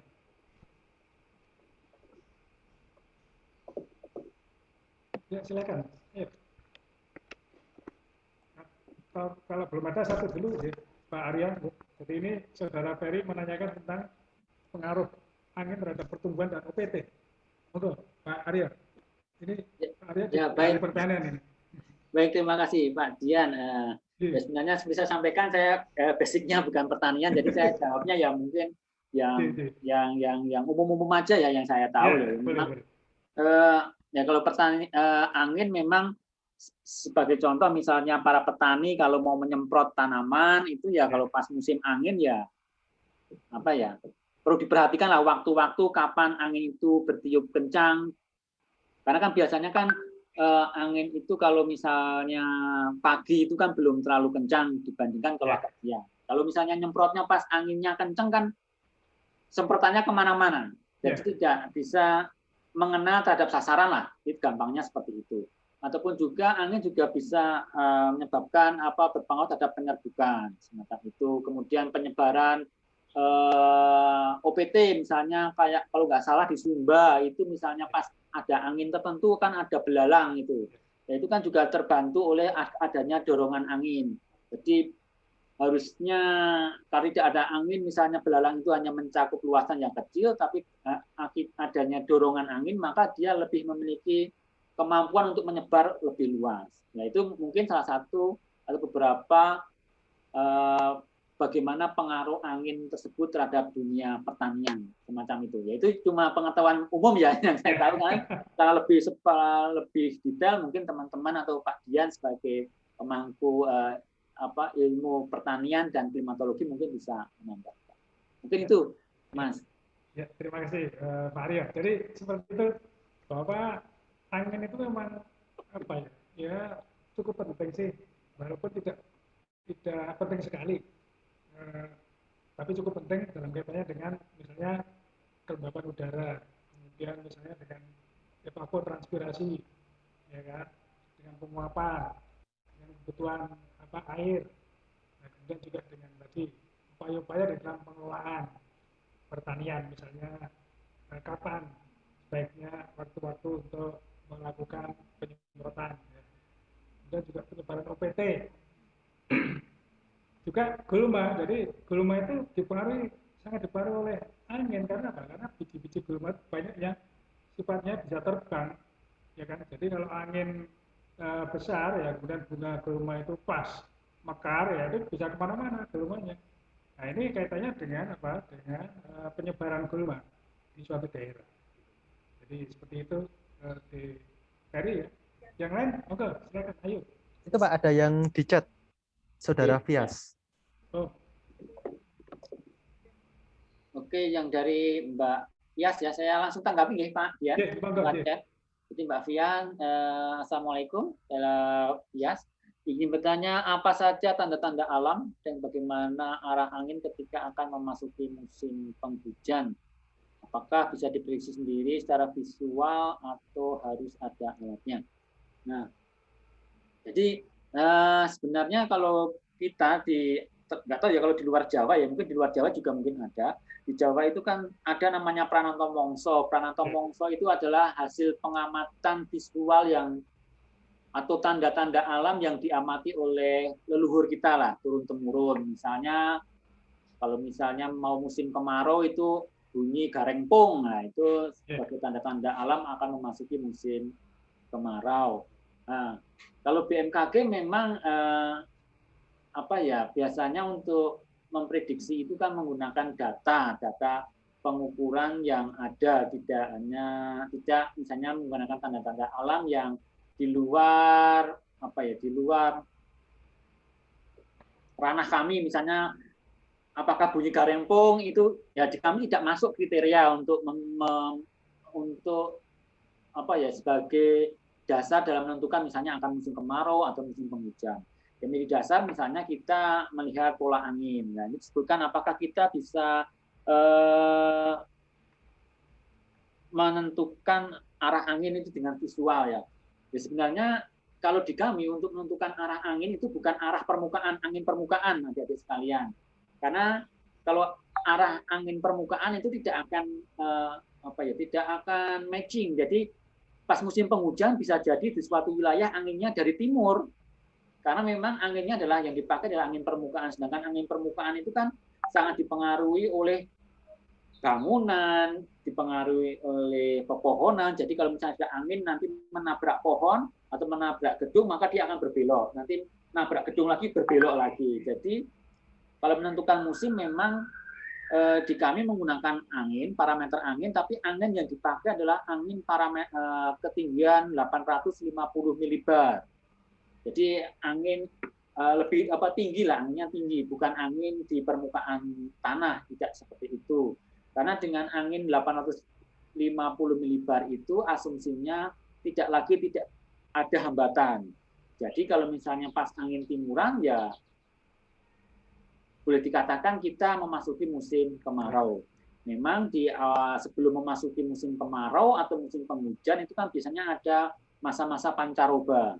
Nah, di masa-masa pancaroba itu anginnya itu biasanya mewat-mawut. Tidak angin timuran, tidak angin baratan, tapi dia terkadang mewat-mawut lah. Jadi tidak beraturan. Itulah tanda-tanda bahwa itu sudah memasuki masa pancaroba. Dan nanti dengan berjalannya waktu, pola anginnya akan mulai terbentuk nih. Kalau pas musim kemarau, dari pancaroba ke musim kemarau, maka anginnya yang mewat-mawut itu lama-kelamaan akan membentuk pola yang seragam, misalnya menjadi angin timuran atau angin tenggara. Atau sebaliknya, kalau pas musim penghujan, ya polanya akan berubah menjadi pola angin baratan. Ya, sebenarnya kalau misalnya secara visual, ya memang ketika visual dan berdasarkan kondisi lokal, angin baratan dan angin timuran tidak lagi bisa masuk. Bisa jadi pas musim penghujan, di wilayahnya Mbak Fias itu justru angin selatan, karena yang dipakai adalah parameter angin permukaan. Jadi berbeda antara penentuan atau karakteristik dari musim itu. Karena kalau kita pakai angin permukaan tidak akan sama dengan apa yang disampaikan BMKG. Loh, BMKG kononnya kalau pas musim kemarau angin baratan, bunyinya di tempatku angin selatan. Karena memang beda. Kita mengukurnya menggunakan angin yang ada di atas. Mungkin teman-teman kalau misalnya mengamati secara visual menggunakan angin di permukaan yang tentunya itu tidak akan tidak akan selaras atau tidak akan cocok karena memang angin permukaan itu banyak sekali faktor yang akan mempengaruhi seperti gedung, kemudian pepohonan dan lain sebagainya. Semacam itu. Untuk menentukan musim kayaknya belum bisa, tapi kalau untuk menentukan berapa kecepatan anginnya ya tadi pakai skala Beaufort tadi, Mbak Fias.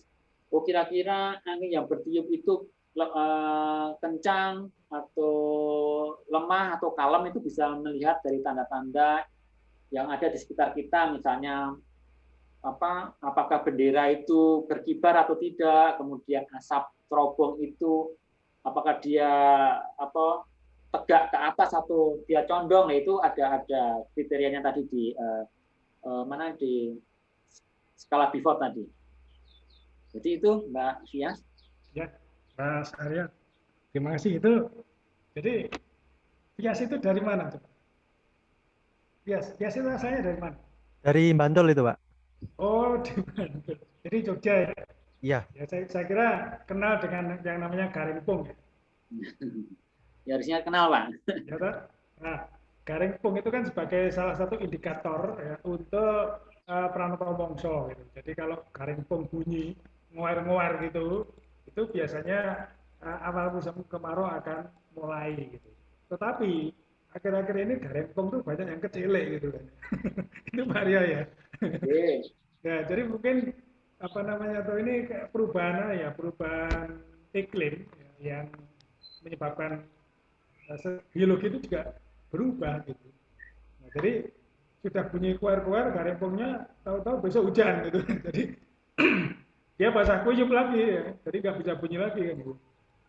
Nah, ini barangkali kesulitan Pranoto Mongso di dalam relevansinya dengan perubahan iklim itu adalah indikator-indikator yang ada itu beberapa memang sudah tidak ada, atau beberapa indikator mungkin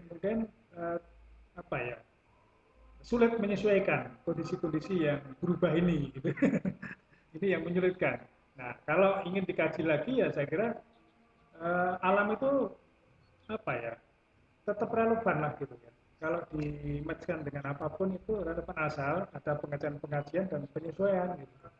Nah, jadi visual dan tidak ya saya kira itu tergantung dari indikator yang dipakai untuk melihat visualisasi tadi. Tapi yang jelas sekarang ini BMKG sudah menyediakan fasilitas ya yang lebih akurat kan gitu, dengan peralatan-peralatan yang ada, dengan para ahli yang menginterpretasi dari data-data yang ada ya, sehingga itu yang bisa dipakai. Nah itu yes, dan ini ada satu lagi chat dari siapa ini? Dari Desi Yuliana ya. Izin bertanya ya, Desi Yuliana, terkait bencana kemarin di tempat saya NTT Kupang, yaitu ada badai seroja mengakibatkan terbentuknya beberapa danau di tempat saya. Menurut Bapak, apakah musibah itu masih akan terjadi lagi? Nah ini kaitannya dengan di NTT Kupang, Pak Arya. Apakah Pak Arya juga mengikuti kejadian itu? Oke, terima kasih Pak Dian. Oke, Mbak Desi Yuliana. Kebetulan saya itu dulu tinggal di Kupang juga, Mbak Desi. 8 tahun di sana dan dapat oleh-oleh istri orang sana. Tapi sonde pakai belis. Yang tahu Mbak Desi saja nih. Jadi ya memang Seroja kemarin cukup boleh saya bilang ya mengagetkan ya, karena selama saya tinggal di Kupang 8 tahun itu belum pernah saya merasakan badai siklon tropis sehebat itu ya. Memang di Kupang itu sangat rentan dengan dampak siklon tropis, utamanya kalau misalnya ada siklon tropis di dekat Australia aja itu sudah memberikan dampak ya. Tapi dampaknya misalnya cuma hujan, ya hujannya paling ya memang sampai 1 sampai 2 hari. Tapi tidak selebat ketika Seroja. Kalau kita lihat di di beberapa video yang di-share di sosial media, begitu luar biasanya angin maupun gelombang serta hujan yang terjadi ketika terjadi seroja. Dan itu ya sepengetahuan saya itulah badai terbesar yang pernah dan paling dekat mendekati Indonesia ya. Setelah kemarin dulu diklaim sebagai Cempaka sebagai siklon yang paling dekat dengan wilayah Indonesia, saya rasa itu sudah bergeser menjadi seroja yang paling mendekati wilayah Indonesia, bahkan sudah sampai di atas Nusa Tenggara sampai Kupang ya. Bahkan dulu kan ada asumsi bahwa kita itu tidak mungkin dilalui atau tidak mungkin dilanda siklon tropis Cempaka karena memang wilayah kita adalah wilayah ekuator di mana ada gaya Coriolis yang menyebabkan kita tidak mungkin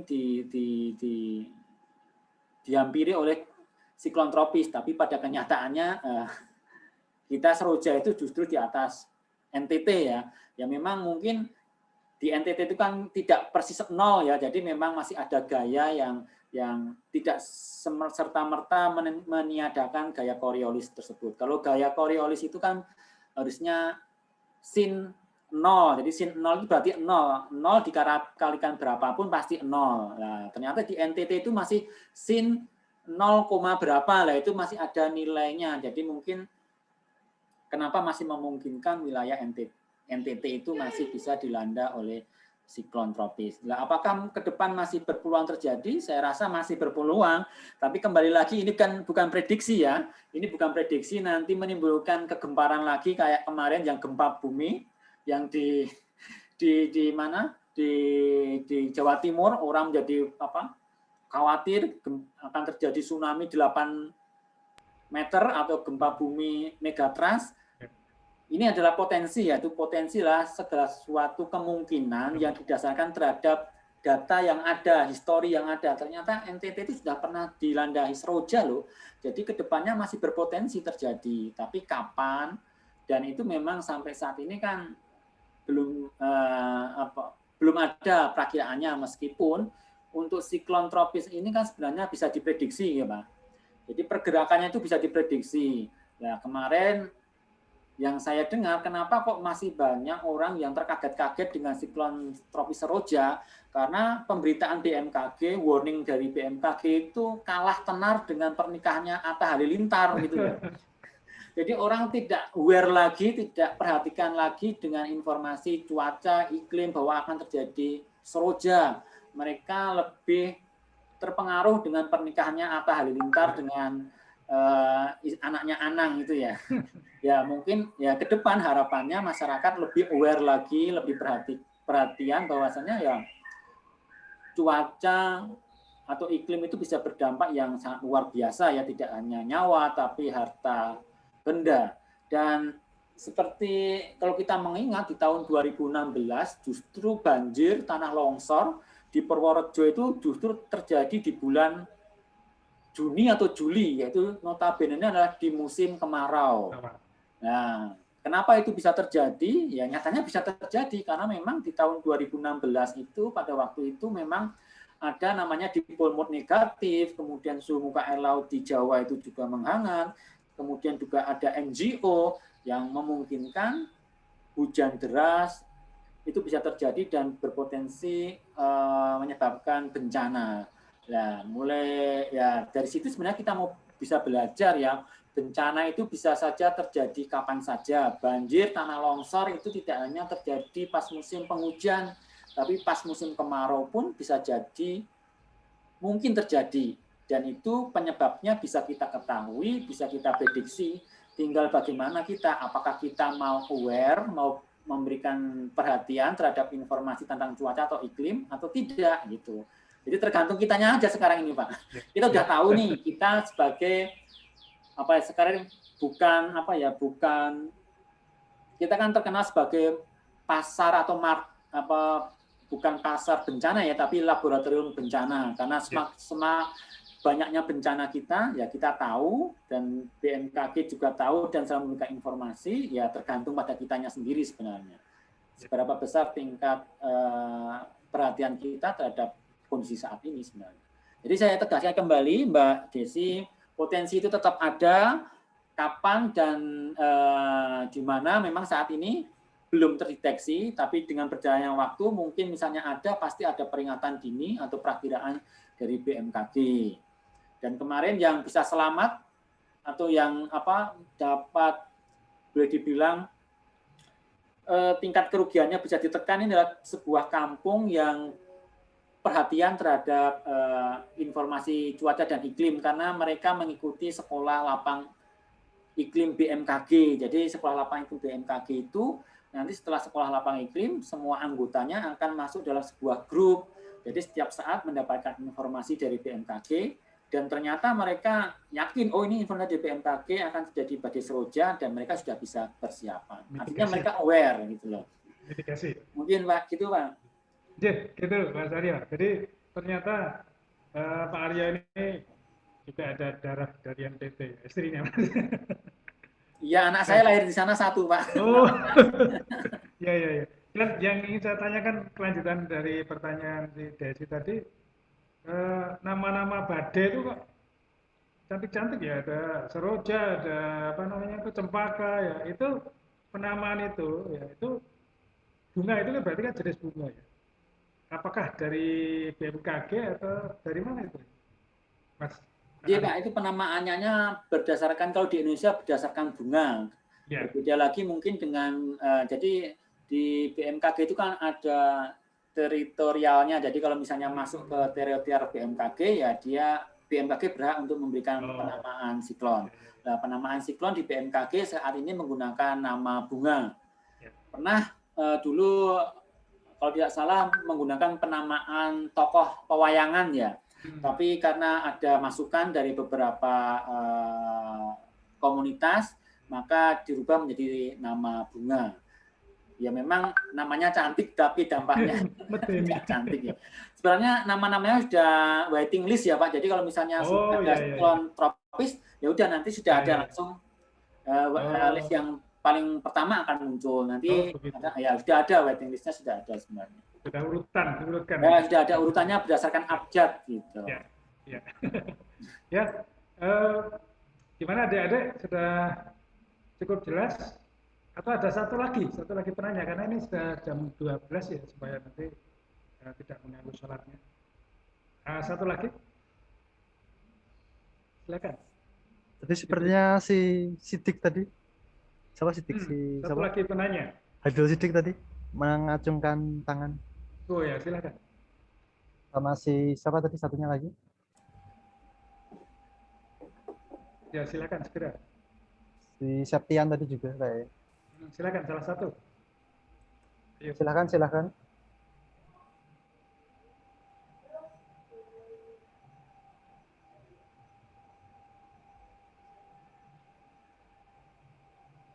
Ayo. Sepertinya tidak jadi itu, Pak. Oh, kok tidak jadi? Baru gitu. Cuman ngacungkan jari aja tapi nggak jadi. Ya gitu. Ya ngomong ada Pak Arya nih. Ya karena apa yang dipaparkan Pak Arya dijelaskan di dalam presentasinya ini, ya ini sudah cukup lengkap ini. Ini kalau dikuliahkan satu semester ini. Iya itu, ya karena di breakdown ya satu-satu, jadi kuliah minggu ini ya jadi satu semester itu. Dan ini sudah. Ya sebenarnya memang lebih enak kalau tatap muka ya Pak, kita bisa berinteraksi betul, dan nggak membosankan. Kalau begini ya memang cuma satu arah. Kalau misalnya saya melempar ke forum nanti malah maksudnya tetap nggak bisa jalan sih. Ya semoga tahun depan kalau misalnya ada kesempatan bisa sowan dan semoga kondisinya sudah lebih baik lah. Ya mungkin nanti kalau sudah agak reda ya nanti saya ngajak 1-2 mahasiswa untuk ke sana ya kalau sudah dibolehkan ya Maria ya mungkin 2 orang aja ya nanti kalau sudah dibolehkan bisa lihat. Nanti kita lihat kondisinya Pak, karena memang ya di kantor kami juga nggak di kami sih, di BMKG sudah banyak juga yang terkena, makanya ya memang harus harus ekstra hati-hati ini Pak, ikuti prokes secara ketat gitu. Iya. Ya, saya kira udah cukup kalau nggak ada yang tanya. Gimana ini yang ini? Ayo, belum tanya Marwani. Ini Nanda. Oh ya Pak, mau tanya tentang aplikasinya namanya apa ya Pak tadi Pak? Oh, aplikasi dari Aplikasinya BMKG. saya ketik ya. Aplikasinya sipora.staklim Yogyakarta. Oh. Staklim Yogyakarta@gmail.com. nanti biar aja nanti di apa? Di WA saja, saya kira. Di komentar di chat Pak mungkin. Di kolom komentar. Di Ya. kolom komentar. Sipora.staklimyogyakarta.com Mas. Jadi aplikasi itu sebenarnya kita bisa melihat pergerakan awan karena itu setiap 10 menit diperbarui. Iya. Dan sebenarnya di situ ada peringatan dini tentang tanah longsor ya, tapi dibatasi hanya stakeholder saja karena kalau misalnya untuk umum nanti server kita tidak kuat. Overload. Jadi ini hanya sebatas untuk masyarakat umum, hanya untuk mengetahui bagaimana distribusi awannya, dan dari situ kita bisa melihat pergerakannya kemana. Jadi kalau tahu pergerakannya berarti kita bisa mengetahui kira-kira awannya akan bergerak ke sana, hujannya kira-kira sampai di wilayah sana itu jam berapa atau kapan, itu bisa. Nanti silakan dibuka-buka aja di sipora.staklimyogyakarta.com. Ya. Sudah saya ketik di kolom chat ya. Iya, terima kasih Pak. Siap. Ya, jadi ini karena sudah jam 12 lebih sedikit ya, bisa saya closing statement Mas Ferry ya. Ya, saya tutup. Jadi Ya Pak. saya sampaikan beberapa hal tentang apa yang disampaikan Pak Arya dalam penjelasan tentang iklim ya, dalam pengamatan iklim ini. Ya. Jadi yang pertama adalah bahwa di dalam dunia pertanian, ya, itu tidak bisa lepas dari iklim. Ya. Tidak bisa lepas dari iklim. Tersangat erat kaitannya dengan iklim. Gitu kan. Karena apa? Di dalam pertanian itu yang dipelajari itu hanya 5 sebetulnya. Ya. Hanya 5 aspek. Yang pertama adalah aspek tentang tanah. Ya, orang petani harus tahu tanah. Yang kedua adalah aspek tanaman. Ya, orang petani juga harus paham tanaman. Yang ketiga adalah aspek iklim. Orang petani juga harus paham tentang iklim. Ya kan? Yang keempat adalah aspek OPT, sama penyakit tanaman. Ya. Yang kelima adalah aspek apa? Manajemen. Jadi pengelolaan dari 4 hal itu. Ini di dalam buku nggak ada. Jadi ini kesimpulan saya dalam closing statement ini, bagaimana iklim itu sangat penting peranannya di dalam dunia pertanian. Berhasilan pertanian ya yang skala profesional, perkebunan, ya, kemudian di beberapa negara, yaitu keberhasilannya karena pemahaman terhadap iklim. Ya, kenapa? Karena iklim itu bisa menjadi bencana ya kalau tidak paham. Ya, tapi kalau paham itu bisa diadakan mitigasi. Ya. Bagaimana pengaturan pola tanam, ya, bagaimana ada tanaman-tanaman tertentu ya, yang bisa masuk di musim ini. Ya. Ya, seperti tembakau itu kan bisa kacau kalau tidak paham iklim, ya kan? Kacau. Karena apa? Kalau itu nanam tembakau hujan terus, ya itu berarti rugi besar kan begitu. Jadi apa yang dijelaskan Pak Aryo ya dalam mengkaitkan antara peranan cuaca iklim dan pertanian ini sangat penting sekali, dan saya ucapkan terima kasih ya adik-adik, sangat mudah-mudahan ya bisa menyimak dengan baik ya, bisa terpapar oleh ilmunya Pak Arya nih. Ya kan ya. Jadi supaya nanti ke depan ya itu bisa lebih baik menjadi seorang sarjana pertanian. Kalau dalam penelitian nanti juga ada perlu data-data iklim, terutama mahasiswa yang penelitian itu perlu data curah hujan, ya. Kemudian data suhu, kemudian data kelembapan, ya, minimal itu, ya kan. Apalagi untuk daerah-daerah di perkebunan, misalnya akan melakukan penelitian tentang kelapa sawit, ya, tentang karet, ya, tentang apa coklat, kakao, dan tentang tanaman-tanaman perkebunan lainnya. Ini sangat perlu data-data tentang curah hujan dan suhu. Ya, nah ini akan sinergi atau akan apa namanya tuh linear dengan produksi yang ada. Nah, jadi ini yang saya katakan bahwa iklim sangat penting sekali. Baik, saya kira kita sudahi acara ini ya. Saya mengucapkan terima kasih sekali kepada Aryo selaku ahli klimatologi dari BMKG DIY. Apa yang sudah dijelaskan ya ini menjadi bekal bagi adik-adik mahasiswa ke depan. Dan pada adik-adik yang menjadi host ya, Ferry, Ayu ya, dan kawan-kawan ya, saya terima kasih atas berlangsungnya acara ini. Ya, atas berlangsungnya acara ini dengan baik, dengan lancar, ya, tanpa dengan suatu apa. Dan kalau ada mahasiswa yang tidak bisa mengikuti apa di dalam room ini ya, karena keterbatasan sinyal yang nanti bisa apa namanya itu diputarkan rekamannya tadi kan direkam kan ya, diputarkan atau diberikan penjelasan sebelumnya. Ya, baik.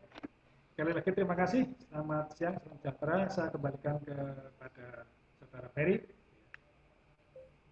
Alhamdulillah, kita telah sampai ke penghujung acara.